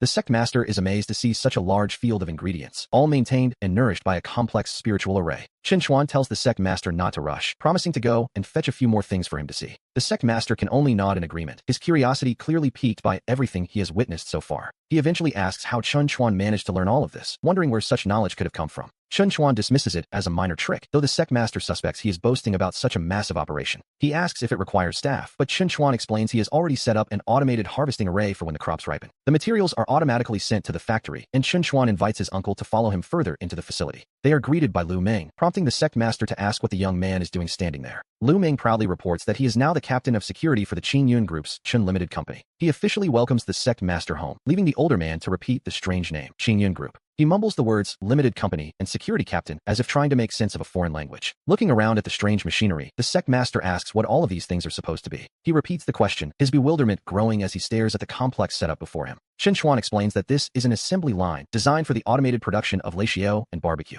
Everything is then packaged together, a process he has decided to call J-prepared dishes. He notes that it might be too much for his uncle to understand, which, to be honest, is a fair assessment. He directs the sect master's attention to the next section, eager to show off the final results of his hard work. The sect master is stunned by the sheer volume, marveling at the massive amount of J-prepared dishes stored there. He repeats the name, J-prepared dishes over and over, trying to wrap his head around the concept. He is utterly shocked by the scale, unable to believe that so much could be produced in one place. Chen Xuan confirms these are the dishes, noting that each box of lechiao snacks will be sold for 10 spirit stones. Chen Xuan explains that the barbecue goes for 30 stones a box, asking his uncle what he thinks of the price. The sect master is floored, wondering how such a tiny little box could possibly cost 30 spirit stones. Naturally, his next question is about the production cost of such an item. When he hears it costs less than a single stone to make, he can't help but let out a startled curse. He stares in disbelief at the massive profit margin, but Chen Xuan tells him not to be shocked just yet. He explains that once the retail area is fully established, the price for the meat skewers will go even higher. A single box will then cost 50 stones, and with that, he leads his uncle toward the next section. He introduces the assembly line for the high-end spirits, preparing his uncle for the next price reveal. He calls out to Ergo to bring over the ledger, and the young man happily complies. 800 stones. The sect master asks if he's trying to commit highway robbery. And the best part? The entire setup cost a mere 10 snacks, yielding a staggering 80-fold return on his investment. Chen Xuan tells him to stay calm, urging him to consider the premium packaging and the exquisite taste. He asks if 800 really seems like too much, and the sect master begins to reconsider.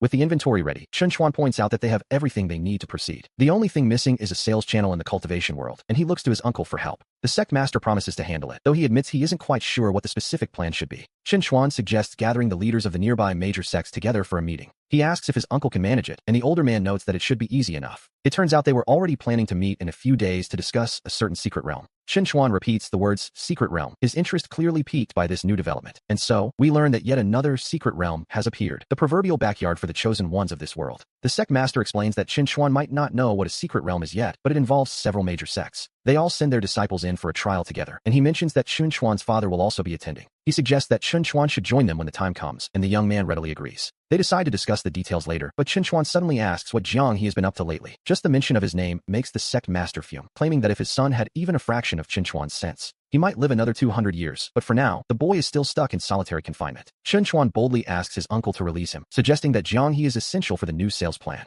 The sect master is skeptical, wondering if his son is actually capable of contributing anything useful to the mission. Chen Xuan assures him that jiang he possesses unique and favorable conditions that make him perfect for the job. We then move to a different scene, where a hostess wonders what wind has blown the elites of the 4 great families straight to her Manhua pavilion, and she quickly calls for her staff to welcome them. She orders them to be escorted inside and served in the prestigious Heavenly Room No. 1 immediately. However, one of the attendants is scolded for failing to notice that their young master is also present. The followers keep repeating the same point, emphasizing the importance of the young man standing before them. They demand to know if she's blind, asking if she truly didn't see their young master standing right there. They mockingly ask the girl if her eyesight is so poor that she can't even recognize a literal god of wealth. The onlookers are stunned, hardly believing their ears as the elites of the four families address the chubby young man as young master. If he is the young master to the four great families, they realize with a shock that his status must be truly astronomical. And indeed, he confirms it. He is the leader of the most powerful sect in the entire southern wilderness. This is none other than Qin Jianghe, the son of the sect master of the Qingyun sect. He is the true heir of the clan, the young sect master himself. The hostess stammers that she was blind to his status, never imagining someone of his rank would visit. She is shocked that he would grace her Fengyue pavilion, proving his big brother was right all along. There is no point in hiding such status, showing it off is half the fun for a young sect master. She eagerly asks which lady she should arrange for him to spend the evening with. She wonders if he would prefer to hear some music first or proceed directly to the usual festivities. Jianghe simply demands their best wine, insisting on eating right here in the main hall without any girls. As he orders the best food and drink, the onlookers wonder what is wrong with this Qingyun heir. The hostess is baffled, watching a young man of his position refuse the company of any ladies. The crowd begins to whisper, wondering if he is perhaps incapable. It's a possibility, they suppose. Looking at his sturdy build, they conclude he must just be a glutton who prefers food over romance. The staff soon presents him with the finest spiritual wine the Fengyue Pavilion has to offer. They invite him to taste it alongside their most exquisite and delicate dishes. Jianghe is unimpressed, asking if this pathetic drink is truly the best they can do.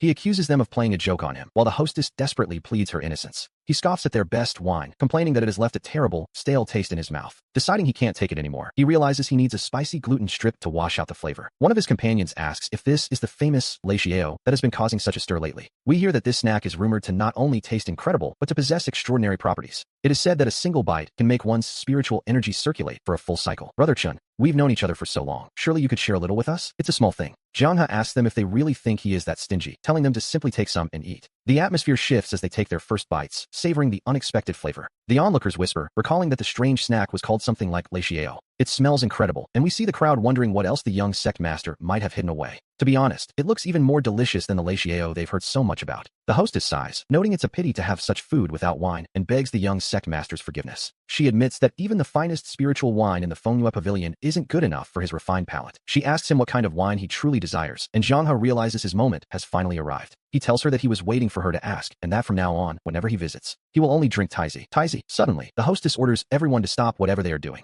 This includes all the ladies. The entire staff of the Fengyue Pavilion is being mobilized for a single task. She demands they find this Taizi immediately, and the girls begin approaching every guest in the building. They politely ask the patrons if they have ever heard of something called Taizi. The ladies beg the men to tell them where this Taizi can be bought, hoping for any lead at all. They explain to the confused guests that Taizi is a wine, a very specific kind of wine. The rest of the city is left wondering why the entire Fengyue Pavilion has suddenly emptied into the streets, searching for Taizi. People ask what on earth that could be, shocked that such a massive commotion is being made over a name. They begin to wonder if this Taizi is perhaps some legendary new treasure that has just appeared in the world. One man speaks up, claiming he knows the secret, and the crowd urges him to speak about this Taizi. He explains that it is a new spiritual wine crafted by the Qingyun sect, and when it was finished, the entire sect was bathed in a sudden burst of light, and the aroma filled the very peaks of Qingyun. It lingered there for 7 days and nights without fading. Naturally, the listeners are shocked by such a tale. They wonder if such a miracle is possible, questioning if Old Sun is simply making it all up. After all, it seems impossible for a single bottle of wine to trigger a phenomenon of heaven and earth. One veteran drinker admits that in all his years, he has never heard of a brew so potent. Old Sun tells them not to doubt him, revealing he used every connection he had to secure 2 bottles. He claims that just a single sniff made him feel as though he were floating among the immortals. It felt like being in a divine paradise, he says, though the others still worry he might be tricking them. They tell Old Sun to stop teasing them and to finally bring it out for a tasting. They offer to pay, and to be honest, they are all becoming quite desperate for a sip. Old Sun sets his price at 1,010, offering to sell them a single bottle. The price leaves them gasping, wondering if he is trying to rob them in broad daylight. He defends himself, noting he paid 800 per bottle and that they are incredibly hard to find. Deciding that the price is fair for such a rarity, they agree to pool their money together. They tell him to bring it out immediately, and he tells them to wait just a moment. We see their awe as he reveals it. Even the packaging looks far more extraordinary than ordinary wine. The glass is so pure it looks like crystal, convincing them it truly must be an item from the heavens. And so, the 4 of them prepare to share the legendary drink together. Old Sun generously offers to take just 610, and the others can hardly wait for him to pour. Immortal wine, they cry out, as if they have finally found the nectar of the gods. One old man, a veteran of the wine world for decades, admits he has never tasted anything quite like this. To have the honor of tasting such a brew, he tells himself, means he can die without any regrets. Another feels as though he has stepped into a divine realm, wondering how such a masterpiece could even exist. He laments that he is only tasting it now, and immediately begs Old Sun to sell him the remaining bottle. He offers the original price, but another quickly jumps in, offering 2,000 without a second thought. The price hits 3,000 as they plead with Old Sun, hoping their long friendship might earn them a favor. But Old Sun is unmoved. Even for 5,000, he refuses to part with such a legendary treasure. He intends to keep it as a family heirloom, a wise choice, perhaps, given the frenzy he just created. We see that the plan was a success. The word has spread across the entire Qingyan market. Their brand of Taizi wine, spicy snacks, and barbecue are now the talk of the town. It won't be long before the news reaches the rest of the cultivation world, and his companions are rightfully impressed. Junior brother Chun is asked how he managed such a feat, as people have been inquiring about the wine all afternoon. The bidding has already reached 3,010, leaving the senior disciples in awe of young Xiaochuan. They truly believe that having a talent like him in the Qingyan sect is a blessing from the heavens themselves. But for Xiaochuan, this is only the beginning, as he already has plans to expand their business much further. He envisions opening branches everywhere, knowing that wine and food are merely the first steps of his grand design. He begins to speak of banking and loans, concepts quite foreign to this world, to be perfectly honest. He even considers how to involve the local entertainment houses, leaving his companions to wonder what he will think of next. He even plans to organize the local ladies into a unified system, giving it a rather grand title. He calls it the Unemployed Fairy Reemployment Plan and turns to ask his uncle for his thoughts. Xiaochuan wonders if the older man finds his vision as brilliant as he does. His uncle agrees completely, though he admits there is no real need to consult him on such matters. To be perfectly honest, he doesn't understand half of it, and lately, he has had no time for his own cultivation. The uncle sighs, noting that his personal progress has stalled while managing these business affairs. Xiaochuan urges him to stay focused, but the uncle points out that the disciples have already started calling him the second sect master. It seems his constant presence in the marketplace has earned him a new title among the ranks. Some of the newer disciples, we learn, don't even recognize the actual sect master anymore. He complains that while Xiaochuan might not need to cultivate, he certainly still does. The sect master wonders aloud how he is supposed to find the time, leaving Xiaochuan a bit surprised. Suddenly, a new idea strikes the uncle, and he looks at Xiaochuan with a mischievous glint in his eye. He suggests that when they next recruit disciples, he will make a formal announcement.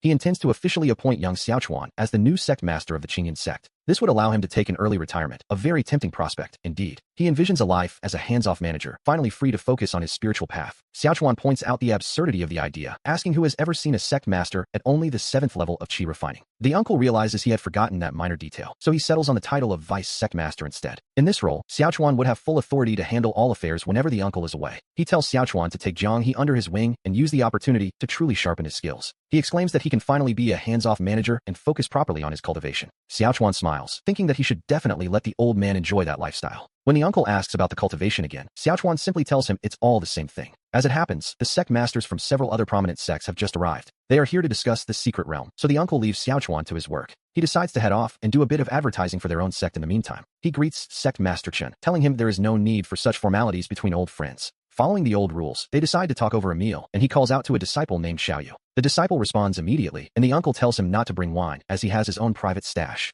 The guests are eager to start the discussion, asking what the plan is for this year's trials. The uncle suggests that things remain as they were, and that those details can wait until a bit later. Sect Master Chun is distracted, however, noting that he has never seen dishes quite like these before. The others agree, finding each plate more novel than the last, which clearly amuses the uncle. He explains that this is called barbecue, a specialty of the Qingyan sect, and urges them all to try it. The flavor is absolutely incredible, and Old Shin finds himself asking how such a thing is even made. They marvel at the exquisite taste, noting a certain flow of energy that pairs perfectly with spiritual wine. And speaking of spiritual wine, the uncle announces its arrival with a flourish. He presents the flying platform, wine, leaving Brother Chen wondering what the story is behind such a name. The color of the wine is beautiful. Looking through the bottle, one can see the liquid shimmering within. The light seems to dance inside the glass, and already, a faint, enticing aroma begins to fill the air. Sect Master Chen notes that the aroma is even more intoxicating than his own sect's famous 100-flower brew, urging the uncle to open it. The uncle agrees, deciding it is time to show them what true wine looks like as he prepares to pour a glass for everyone. He tells them to prepare to have their horizons broadened, and as the wine pours, the guests find themselves staring in utter disbelief. They wonder how such a celestial nectar could even exist in this world, describing it as nothing short of perfection. One guest admits that even the legendary 1,000-year collection doesn't come close to what Chun is serving here. The uncle is feeling quite proud of his flying platform wine, thinking to himself that it is simply top tier, to put it elegantly. He finds their shocked expressions quite amusing, noting that they look like people who have never seen the world before. He points out Old Lu, admiring how the man manages to keep his emotions hidden, or so he thinks. In reality, Old Lu is reeling, thinking about how he has been stuck at the 5th level of the Golden Core stage for 30 long years. He never imagined that a single cup of wine would allow him to break through his bottleneck, and he calls out to Old Chun in shock. Overwhelmed with gratitude for the gift of the wine, he offers a formal bow to his host. The uncle tells Old Lu that this was simply his destiny, adding that if he truly wants to thank someone, he should thank young Chen Chuan. The name catches their attention, and they find themselves repeating it in curiosity. They ask if this boy is his personal disciple, marveling at the fact that Brother Chun has managed to find such a rare talent. It is enough to make anyone envious, and they naturally begin to wonder just how high Chun Chuan's cultivation level actually is. They assume he must be the Qilin prodigy of the Qingyan sect, which gives the uncle a perfect opportunity. He decides to use this moment to emphasize Chun Chuan's importance to the sect, essentially giving them a fair warning. It's a clever move to ensure no one tries anything reckless or faces an awkward situation later in the secret realm. He asks the group what they think of the wine, and the response is a unanimous and enthusiastic approval. When he asks if they would like to drink it again in the future, they naturally agree, which is exactly what he wanted to hear. The uncle continues, telling them to go back and inform the disciples of their respective sects that once they enter the secret realm, Brother Chen needn't worry. They reply, promising to warn their disciples not to make things difficult for Chen Chuan. One guest adds that since the boy helped him break through his bottleneck, he won't let anyone lay a finger on him. The others agree, but the uncle realizes they've misunderstood. He wasn't asking for protection, he was giving a warning. He tells them plainly not to let their disciples provoke the boy, leading them to wonder what would happen if they did. They wouldn't even know how they died, he remarks, leaving the guests in a state of complete shock. He asks if they have ever seen a situation where someone stole a single bottle of wine, only for Chen Chuan to take action. Imagine being chased and beaten by a dozen Golden Core elders, all because of that one bottle. The guests are horrified, wondering what poor soul could have possibly fallen into such a miserable state. Me, the uncle admits. Yes, it was him. To be honest, it's a memory he'd rather forget. He explains that Chen Chuan is so bold, he even dares to strike the sect master himself. And since the elders all take the boy's side anyway, the uncle has one piece of advice for his friends. He suggests they tell their disciples to simply stay as far away from the boy as possible. There is quite literally nothing that Chen Chuan is afraid to do, which is a terrifying thought. The guests can only stammer in response, realizing this disciple is truly far from ordinary. Moving past the warnings, they ask if there is any wine left, hoping to take 3 bottles home with them. Another demands 5 bottles, but the uncle snaps back, telling them they must be joking. He only gets 1 bottle of this flying platform wine a month, grumbling that Chen Chuan is a bit of a miser. Meanwhile, we see Chen Chuan himself, who has hidden the stash in his room and wonders who is gossiping about him now. He justifies the small supply to himself, wondering if they've ever heard of the concept of hunger marketing. He grumbles to himself, suspecting that some other blind fool has come to steal his precious wine again. But as he turns, he freezes in shock, realizing his father has suddenly appeared in the room. Chen Chuan stares at the empty bottles, asking his father just how much flying platform wine he's consumed. His father scoffs, retorting that after drifting around for 6 months, he shouldn't have to report every drink. He asks if he isn't allowed to enjoy himself after returning, but Chen Chuan remembers the allowance he left with. The sect master had given him tens of thousands in spirit stones, yet he spent it all and even ended up in debt. The father sighs, explaining that the world of cultivation is simply filled with too many temptations. Even a man of his experience, he admits, has moments where he simply cannot control his spending. Chen Chuan notes his father's talent for wasting money and asks exactly how much he owes. His father shrugs it off, claiming it isn't much, only about 80,000 spirit stones. Chen Chuan agrees that it isn't much, at least not by his current standards. He hands over a card from their Qingyun Group bank, mentioning it only has about 500,000 inside. He tells his father to spend it sparingly, leaving the old man completely stunned by the massive amount. The father mentions he heard from young Dongxue that Chen Chuan had been making some money lately.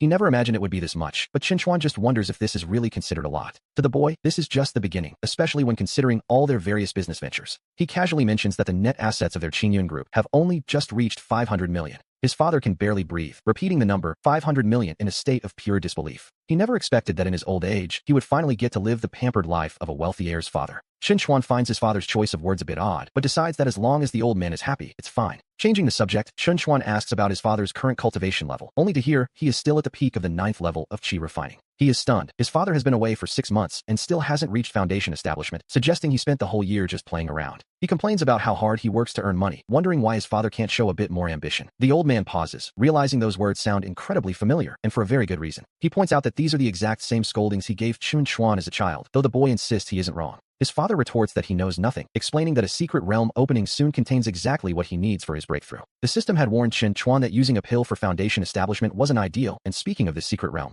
Chen Chuan suddenly decides he wants to go too, eagerly telling his father that he wants to enter the secret realm as well. His father immediately dismisses the idea, asking what he could possibly do there when it is so dangerous. He suggests that if the boy wants to see his father's heroic and dashing figure, he can simply watch from the outside. Apparently, there is a great heavenly eye array that can broadcast the events inside the realm in real time. Chen Chuan realizes this is essentially a live stream, which makes him even more determined to go and show off his skills. He knows opportunities like this don't come twice, and eventually, his father gives in and agrees. The secret realm is restricted to those with cultivation levels below the foundation establishment stage. His father boasts that he will be able to walk tall and won't suffer any losses, earning a quick thanks from his son. Then, the old man tells him to hurry up so that he can hold a grandson sooner rather than later. He adds that Chen Chuan shouldn't think he's oblivious to the fact that the young girl, Dongxue, has already been won over by him, causing Chen Chuan to call out to his father in exasperation. He asks if they can't be a bit more serious, but his father just tells him not to worry and promises to help him out. Chen Chuan sighs, wondering if his father could manage to stay serious for even just a few minutes. As Chen Chuan prepares to enter the secret realm, his grandmother pulls him aside to offer a few words of caution regarding his rule power. He reassures her, promising that unless it becomes an absolute matter of life and death, he won't use that particular strength. She nods, noting that Jiang He will also be going with him, and expects the two brothers to look out for one another. Her only wish, quite naturally, is for both of them to return home safe and sound. Chen Chuan jokes that he won't just bring his brother back safely, but perhaps even a little well-fed and plump. The secret realm finally comes into view, and the order is given for all disciples to prepare to disembark from the ship. Their destination is the gathering point for the Qingyun sect, where the other participants are already waiting. The onlookers notice the Qingyun arrival, whispering amongst themselves and wondering if the young man leading them is indeed Chen Chuan.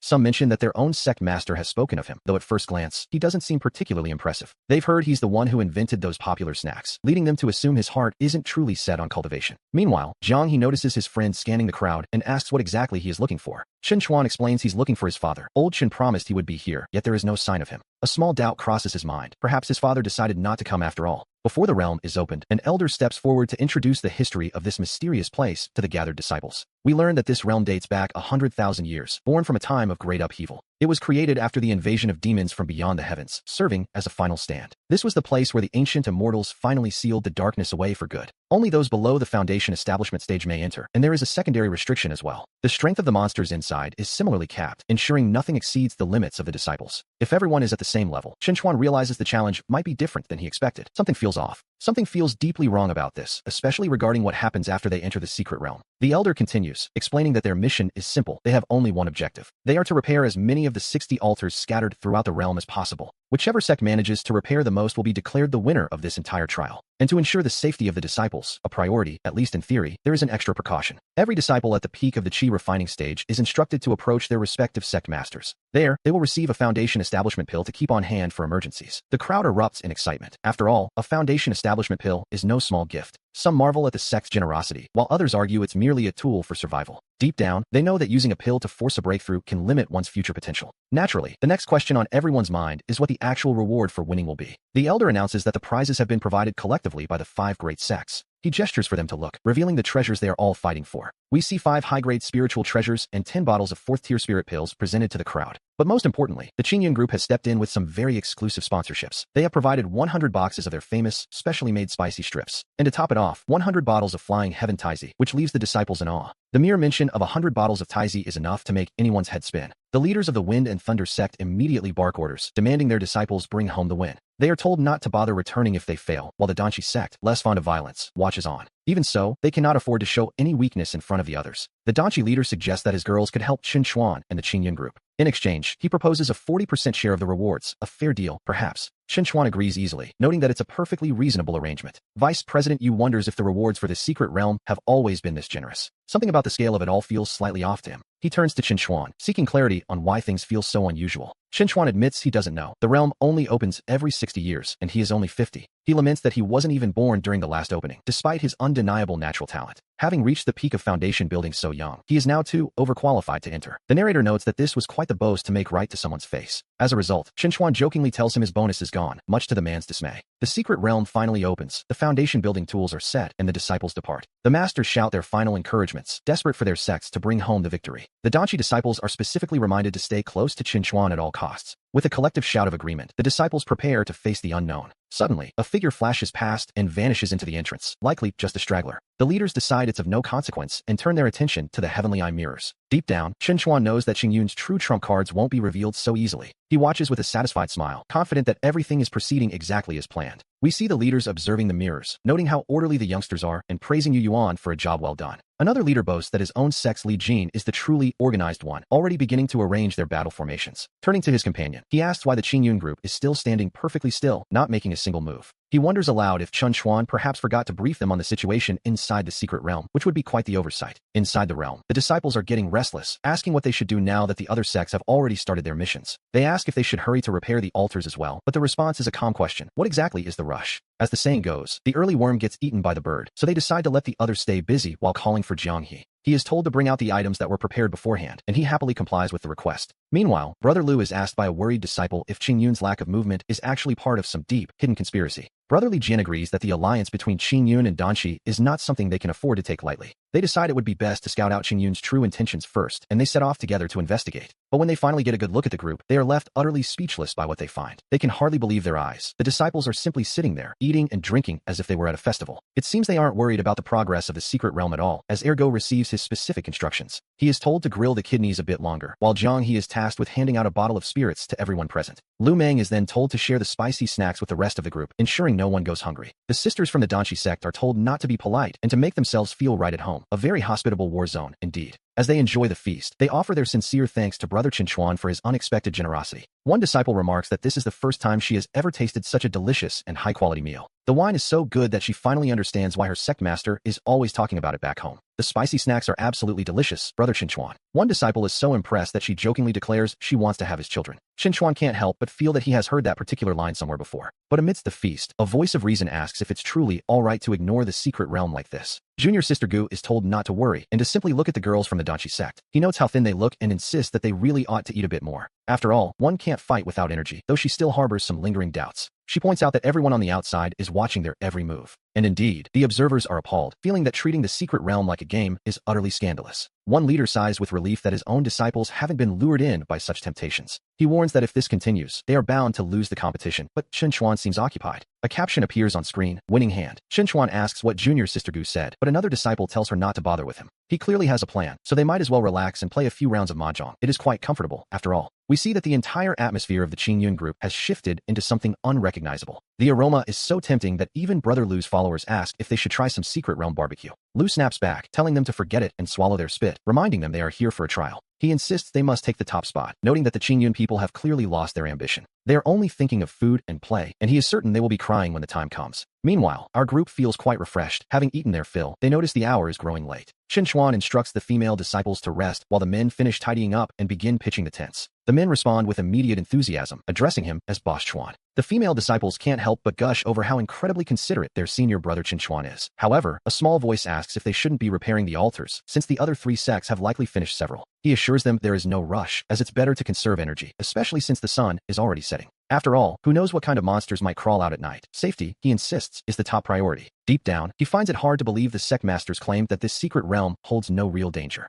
Meanwhile, the rival disciples watching from afar are stunned that the Qingyun group is being so incredibly leisurely. They look on in disbelief, noting that Qinchuan's group even had the foresight to bring tents. One disciple asks his senior brother if they are here for a trial or a luxury vacation. The others admit they are exhausted too and wonder aloud if they might receive the same kind of treatment. Having repaired 3 altars in a row, they truly have no strength left to continue the mission. Their leader finally relents, telling them to notify everyone of the change in plans. He orders them to rest where they are, deciding they will follow the Qingyun group's lead for once. But when the disciples ask where the tents and barbecue are, they are met with a cold, disappointing silence. Instead, the leader demands they stay alert and arrange for guards to keep watch throughout the night. He notes how lax the other group is, failing to even set a watch, which, in his mind, is an invitation for disaster. He tells his followers that if danger strikes, they shouldn't feel obligated to lend a helping hand. Back at the camp, a disciple asks Boss Chuan if they should set up a night watch of their own. Qinchuan scoffs at the idea, wondering why on earth they would need a watch while he is there. He tells them all to get lost and head into the tents to get some rest. As for himself, he figures his role as the head of security is effectively useless for the night. Deep in the brush, we see the disciples sharing snacks and enjoying the quiet atmosphere. They laugh as they pass the food around, noting that senior brother Qinchuan has truly made the night comfortable. Watching from a distance, the rivals wonder if Qinchuan is truly safe without setting a single guard. Old Xiao turns to the others, telling them not to let Sect Master Gu's concerns worry them too much. He admits that while their boss Chuan might have average cultivation skills, his mastery of formations is second to none, a fact that changes everything.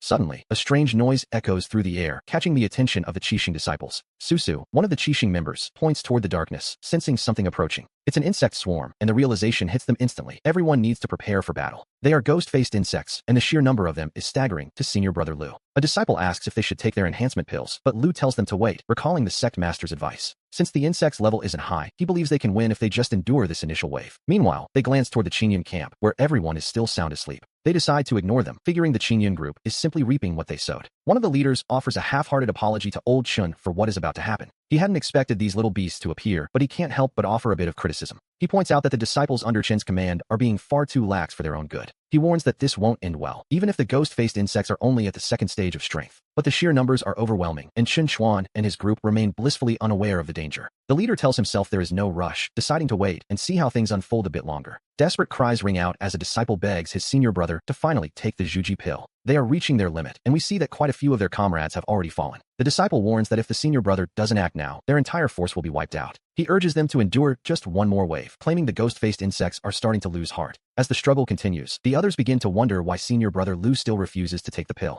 They question if his own future prospects are truly more important than the lives of his fellow disciples. It seems senior brother Lu isn't the man they thought he was, appearing indifferent to their survival. Meanwhile, the Qingyun group is still asleep, and Susu blames Chun Chuan for this reckless lack of caution. Ignoring the warnings, she decides to find Chun Chuan herself, terrified for the safety of her sisters. She fears that if they die in such a senseless, confused way, the Qingyun sect will be disgraced. She mutters that she couldn't live with herself, calling out to her senior sister in distress. But then, a voice suggests she take a much closer look at the situation around them. Strangely enough, not a single insect has managed to actually attack the Qingyun camp yet. The observers realize something is off and demand to see a wider view of the campsite. What they see leaves them breathless. It is a killing formation, and an incredibly sharp one at that. It even possesses an automatic defense function, a masterpiece that seems almost impossible to believe. Such a feat could only be achieved by a true grandmaster of formations, which is exactly what Old Xiao predicted. There was no need to worry, after all, as the sect master finishes his impressive display of hidden power. If Chen Chuan were here right now, he would surely be scolding him to death for such a display. Senior brother Lu, it is no wonder your Qingyun people aren't worried. You had already prepared everything. Did you set up this killing formation in advance? To be honest, a formation of this caliber is unheard of. That is our very own Chen Chuan, a genius formation master whose talent knows no bounds. By arranging everything ahead of time, one can finally sleep soundly without a care in the world. With Chen Chuan around, there are no accidents, so we can all relax and enjoy ourselves. He invites the senior sisters from Ganshi to join them, offering leeks that Chen Chuan personally cultivated. They wonder if it's true, having smelled the delicious aroma long ago, and find the food truly exquisite. Being a disciple of the Qingyun sect seems like pure bliss, while others outside are left to fume in envy. While they sleep soundly, the poor Fenglei sect is on the verge of being completely wiped out. Senior brotherly still refuses to take the Zhuji pill, leading others to feel he is unfit to be their leader. They decide that once this is over, they will certainly impeach him for his lack of action. The situation has become critical. If he doesn't use the pill now, they are truly finished. With a look of pure frustration, he finally gives in to the inevitable. The crisis is finally resolved, though they know their future cultivation will be much harder from now on. At the very least, they can leave now without facing punishment, even if the cost was high. They assume that over at the Qingyun camp, there probably isn't even a single bone left intact. They decide to go and see for themselves, only to find a sight that seems utterly impossible. They wonder where the bodies are, questioning if the swarm devoured every last trace of them. Under an insect attack of such massive scale, they believe it's impossible for anyone to remain unharmed. They are all still alive, which is no small feat, and they are shocked to see he is completely unharmed. He wonders why he should be in trouble, though even he is taken aback by the massive pile of ghost-faced insects. The creatures are stacked with such neat precision that one can't help but wonder if they encountered any real danger at all. He realizes he didn't feel a thing during the night, and it finally clicks why Chun Chuan didn't need him on patrol. It turns out that a powerful formation had been prepared long ago, keeping them all safe while they slept. While some marvel at Chun Chuan's incredible skill, others are consumed by a sudden, bitter resentment. They demand to know why he didn't warn them, blaming Chun Chuan for the heavy casualties their three sects suffered. They insist he take responsibility, but the others quickly fire back that their own lack of strength is the real issue. They defend their senior brother, questioning why any of this should be considered Chun Chuan's fault. After all, we have to wonder, is he expected to complete the entire trial for them as well? The others stammer, asking why he didn't at least mention that the night would be so incredibly dangerous. They argue that since he set up a formation, he must have known something, and they feel entitled to his protection. Chen Chuan simply scoffs, wondering by what logic he was ever obligated to share his secrets with them. He asks why on earth he should have saved them, a question that leaves them sputtering for a valid reason. He reminds them that they only remember him now, though not a single one of them thought to warn his group last night. He points out that if it weren't for his own specialized methods and foresight, everyone from the Qingyun sect and Ganshi Valley would likely be dead right now. Their camp would be nothing but a field of withered bones, so he coldly asks why their deaths should matter to him. The observers note that this young man certainly has a knack for drawing intense hatred toward himself. They wonder if he has given any thought at all to the difficult position he's putting the rest of them in. One of the elders tries to smooth things over, noting that Chen Chuan doesn't exactly have a way with words. He looks at the others, asking if they are truly angry, but the response he gets is one of pure shock. They aren't angry at all. They are mesmerized, asking old Chun if he saw what just happened. It turns out the boy used the Mystery 7-kill formation, a legendary technique long thought to be lost to time. The observers are stunned, wondering how the Qingyun sect could possibly possess such a deep and ancient heritage. They question if it's wise to trust a rank 7 disciple with such power, but old Chun has a correction to make. He admits, rather awkwardly, that he wasn't the one who gave Chun Chuan that formation at all. To be honest, it's a bit embarrassing, but Chun Chuan refuses to let anyone manage his cultivation. Somehow, the boy found a 1,000-year-old inheritance on his own and mastered it without any help. He's become a formation master through sheer self-study, which is enough to make any teacher feel a bit redundant. One elder jokingly admits he wants to hit the boy, while nearby, junior brother Yu watches with concern. He wonders if it's truly safe for Chun Chuan to be quite this arrogant in front of the other sects. We see Li Jin and Lu Yuan leaving with dark expressions, clearly unhappy with how they were treated. The disciples worry they might strike at Chen Chuan in secret, putting the Qingyun and Ganshi groups in grave danger. However, the senior disciples aren't so sure that Chen Chuan is the one who needs protecting. In fact, they believe that if those three sects actually try to attack him, they are the ones who will suffer. When asked why, the answer is simple. Chen Chuan is far more dangerous than he looks. Whether inside the secret realm or out, the Qingyun sect has powerful figures watching over their own. Suddenly, our attention is drawn to a mysterious figure moving with incredible speed through the woods. The observers wonder why this disciple is acting alone, but for now, they decide it's best to simply ignore him. We return to the others, deciding it is best to see how the little ones are progressing with the altar's restoration. Elsewhere, another piece is found, and a voice calls out to confirm the next step of the plan. He asks if placing these items into the altar exactly as instructed is the key to everything. He wants to be certain that this is how Chen Chuan will finally obtain that specific treasure. The mysterious voice confirms that a certain seal exists within the ruins of this ancient battlefield. And once that seal is broken, the energy released will be exactly what his son, Chen Chuan, requires. The man agrees, though the voice offers one final, chilling reminder about the cost of this action. Once the seal is undone, many people will die, a fact that would give any normal person pause. But he simply shrugs it off, noting that as long as he and his son survive, it doesn't really matter. He asks if his own opportunity will only appear after the others have finished reinforcing all the seals. The voice tells him he must be patient and avoid any reckless moves, but he has heard enough. He snaps at the voice to stop its endless chatter, even threatening to quit this whole endeavor entirely.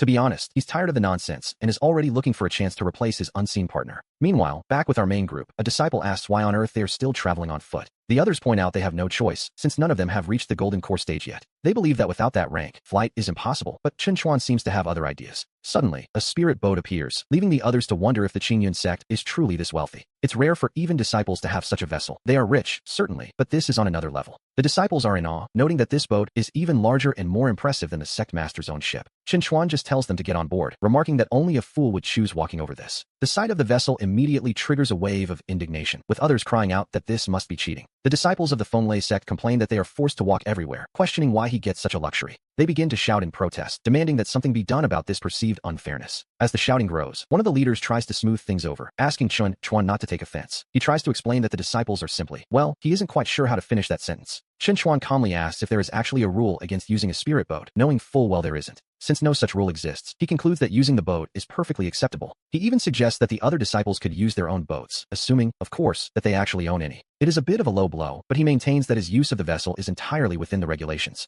The others can only seethe, wondering which sect could possibly be wealthy enough to give its disciples such expensive treasures. Deep down, they know he is technically right, which only makes them want to punch him even more. Chen Chuan dismisses the complaints of the paupers as they finally locate an altar that hasn't been repaired yet. His companion asks how they should proceed, and Chen Chuan tells them to handle it however they like. He instructs Jiang He to fix the altar while he takes a moment to scout the surrounding area. The rules state they must repair the altar and plant their sect's flag, but they don't forbid a little extra preparation. And since the rules are silent on the matter, he decides to take full advantage of the loophole. Once the altar is fixed and the flag is flying, the disciples ask if they should leave someone behind to guard it. Chen Chuan shakes his head, deciding instead that it's time to try something far more interesting. He begins setting up a killing formation, prompting a worried Jiang He to ask if this might be crossing a line. Chen Chuan simply smiles, arguing that he is merely taking reasonable steps to protect their hard work. He reasons that if they leave the flag alone, all will be well, but if anyone approaches with ill intent, well, they've been warned. With that bit of business concluded, we follow them as they head off toward the next location. Meanwhile, the disciples of the other sects watch them leave, calling the Qingyun group fools for not leaving anyone behind to guard the site. One of them immediately orders a subordinate to go and pull up the flag, and the disciple moves to obey without a second thought. A disciple turns to senior brother Li, remarking that it seems this trial will only truly be a contest between their three sects. Li agrees, noting that it goes without saying, they've never liked the Qingyun group anyway. Their plan is simple, they will follow from a distance, watching and waiting for the perfect moment to strike.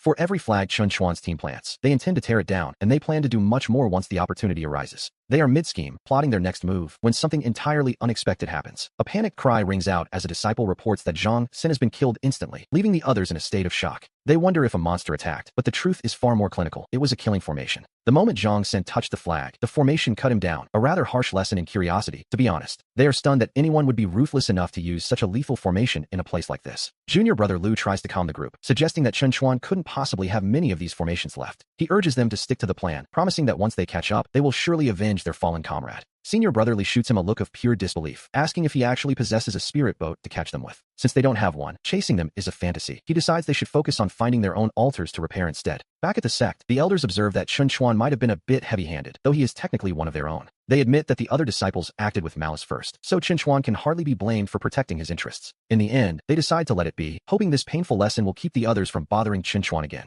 The elders of the Fenglei sect sigh with relief, feeling that their lineage isn't entirely lost thanks to Danqi's disciples. They had the foresight to follow Chen Chuan from the very beginning, which turned out to be a wise move. Because of that choice, they haven't fallen into the same miserable state as the others, a small mercy, really. Jiang He tells his leader not to say another word, as he is well aware they've avoided a truly pathetic fate. He notes that once this particular altar is repaired, their trial will be nearly complete. At that point, they can finally head toward the center of the secret realm to wait for the immortal fate to appear. Shenchuan pauses, asking for more details about what this immortal fate actually entails. Jiang He explains that the immortal fate is, quite literally, a wisp of immortal energy. Specifically, it is known as the purple qi of the heavenly Tao, a rare and powerful force. When used by a cultivator, it provides a massive boost to their progression toward the immortal path. It is a far superior method of advancement compared to standard pills or even a natural breakthrough. Shenchuan nods as the pieces fall into place. He finally understands the true value of what they are chasing. He realizes this must be his father's true goal for this journey, and if that's the case, he knows what he must do. With a newfound sense of purpose, he decides to lend a hand and tells the group it's time to move out. He tells Jiang He they are heading straight for the center as he has something major planned, a grand gesture of sorts. A little later, they arrive at the central altar, but the sight that greets them is not what they expected. Shenchuan spots a strange, eerie pattern on the altar that his father never mentioned in his instructions. He suspects this was prepared by old Chun, which would mean the man is likely somewhere nearby. He asks Jiang He if every single sect will eventually converge on this specific location. Jiang He confirms that they will, though most claim they are only here for the sect rewards. In reality, they are all here for this immortal fate, which means that very soon, we will see another fierce struggle break out, an inevitable clash, to be honest. Shenchuan realizes that whatever his father is planning, he cannot allow anyone to interfere. He also knows they must remain undetected, so he turns to Jiang He with a sudden question. He asks Jiang He directly if he actually wants this immortal fate for himself. Jiang He simply brushes the idea aside, explaining that the items he needs for his own breakthrough have already been prepared by old Chun, and they are just as valuable as any immortal fate. He admits he only came here to accompany his friend. Then Shenchuan turns to ask junior sister Gu and the others. They agree they don't need it either, as the sect only sent them here for the sake of experience.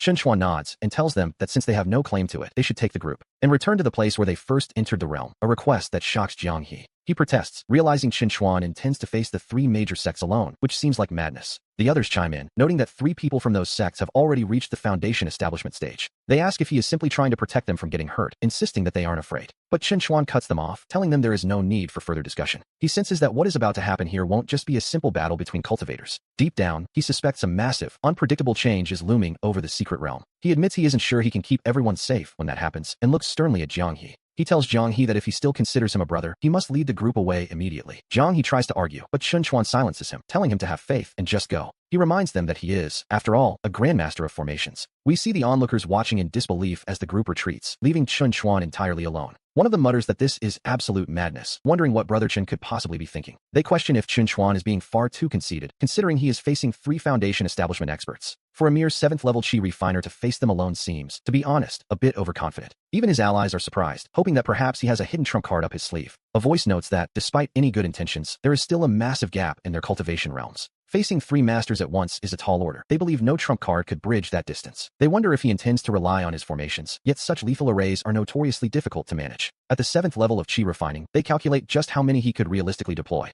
Perhaps 1, or maybe 2, if he is truly skilled. It isn't as if he could suddenly deploy 10 lethal formations all at once, right? But then a question hangs in the air. What if he could deploy 100? The idea seems absurd. Wait, we see the onlookers freeze as they look toward the center of the clearing. It appears that Shenchuan actually has the power to set up 100 formations after all. The crowd is stunned by the sheer scale of it, and Chunsheng can hardly believe his eyes. He asks if this is truly something a 7th level cultivator can achieve as the mystery 7-kill array appears. Then comes the blazing fire array, followed immediately by the ghost water underworld array. Even the purple lightning 5 thunder array joins the mix. The variety is simply staggering. Chunsheng realizes that this was why he had been trying to usher them away just moments ago. One of the masters demands to know if Chunchuan truly intends to wipe out all 3 of their great sects at once. Chunchuan simply smiles, asking how they could possibly suggest such a thing. He reminds them that, in this southern wilderness, the Qingyun sect has always been the one in charge. He reveals that he knows their 3 sects have already formed a secret alliance to take them down. Since they plan to seize Qingyun during this secret realm, he sees no issue with making a few preparations of his own. The masters are shaken, stammering that it should have been impossible for him to know their hidden plans. They point out that he never even left the sect grounds, making their secrecy seem absolute, but he merely offers a polite apology. He explains that he recently made a new sworn brother who happens to be incredibly reliable. There are many matters, it seems, that don't require him to show his face personally. And now, he invites them to watch closely as the scene unfolds. He tells them they are about to witness exactly how the so-called geniuses of their sects will fall. The enemies mock him for arriving so late, wondering why he is alone and where his spirit ship has gone.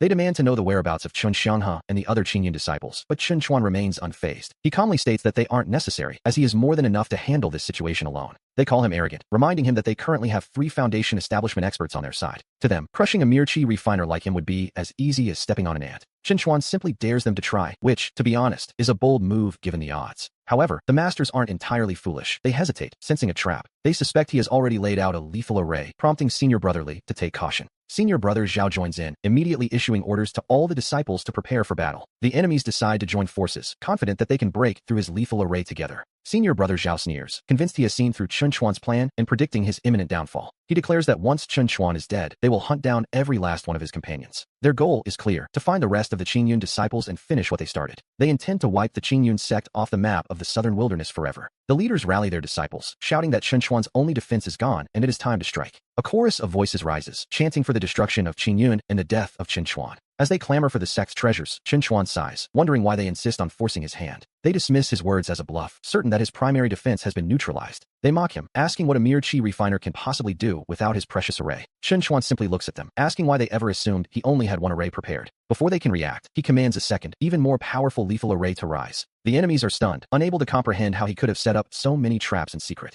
They begin to curse him, calling his tactics despicable and cowardly. Chen Chuan finds this quite amusing, pointing out the irony of a massive crowd calling a lone man shameless. Senior brother Lu lunges forward in a rage, but his allies quickly pull him back, urging him to stay calm. They realize they cannot charge through the array, but they assume he is trapped inside it as well. Their new plan is simple. They will wait outside the perimeter until he is forced to come out. Chen Chuan watches them with pity, noting that their ignorance is truly their greatest weakness. He asks them if they really believed he was standing here all by himself before calling out for his father. Senior brother Lu is left reeling, unable to believe that Chen Chuan actually has backup waiting in the wings. Chen Chuan asks if he really thought everyone was as foolish as him, noting that he is now the only one left. The senior brother scoffs, reminding him that anyone entering this secret realm is capped at the Foundation establishment stage. He claims that since they are at the same level, Chen Chuan cannot kill him any more than he can escape. Chen Chuan simply smiles and asks what would happen if he possessed the power of the Nine. His father chimes in, trying to remember the term, the Nine-turn innate spiritual root, to be precise. Chen Chuan nods, confirming that the power of the Nine is exactly what he is referring to. Then he pauses, wondering why he is bothering to explain anything to a dead man before telling him to perish. The senior brother's bravado vanishes instantly as he begs for his life, but it is far too late for that.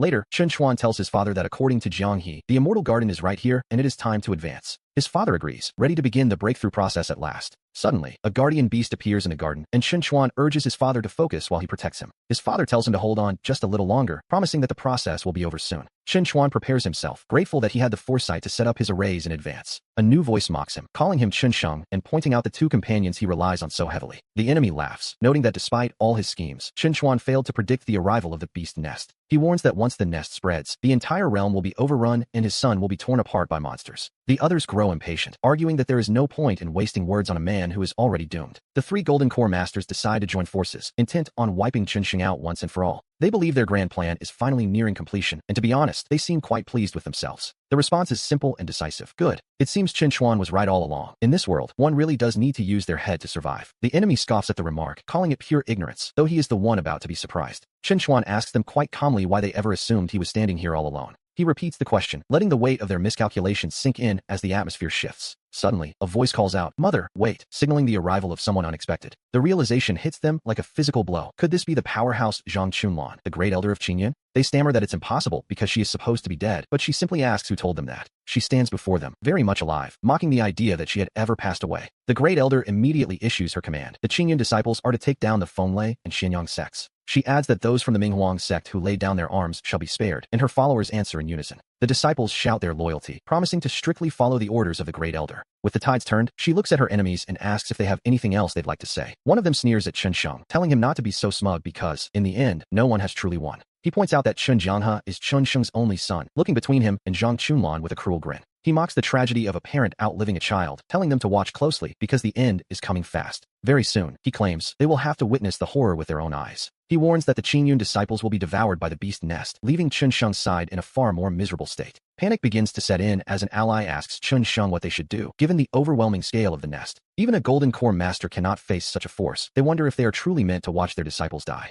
Chen Chuan tells junior sister Gu not to worry, insisting that there is still plenty of time. He calls out to his father, wondering if he is ready yet, because if he doesn't break through now, the Chen family line is going to end right here and now. His father tells him to move aside as he finally arrives, looking, to be honest, quite impressive. Chen Chuan asks if he succeeded and what his current level is, to which his father casually claims he is at the peak of the Golden Core. He praises his father for being so fast, but then pauses in complete disbelief as the realization of that rank sinks in. His father tells him there is no need to be envious of a Golden Core rank. He promises to help his son secure a fortuitous opportunity that belongs specifically to him. Chen Chuan is surprised he is involved, but his father reminds him that he is his son, after all. He believes that whatever the father has, the son must also possess. He commands the space to open, though the timing seems a bit unfortunate. Chen Chuan panics, asking what he is doing as a hand begins to reach out from the crack, but his father tells him not to fear. He tells his son to step back, even as Chen Chuan screams about an outer demon and begs him to run. His father calmly explains it is merely the corpse of an outer demon and tells his son to watch closely. He stops the entity from escaping, successfully capturing something and handing it over to his son. Chen Chuan looks at the gift, realizing it is the essence of the Taiji. When asked how he feels, Chen Chuan admits that the world suddenly feels much more real to him. Furthermore, his control over the power of the laws seems to have become far more effortless. His father is satisfied, noting that the system calls this the primordial qi of the beginning. It is the very foundation of his law powers, ensuring that from now on, nothing will stand in his way. His father encourages him to give it a try and start his cultivation right then and there. To his absolute shock, Chen Chuan finds he can cultivate normally again, and in an instant, he reaches the peak of the qi refining stage, though his father warns him not to rush into a breakthrough just yet. We learn that his father has been busy gathering information about the southern wilderness where they live. It turns out this is merely the lowest tier cultivation region on the entire continent.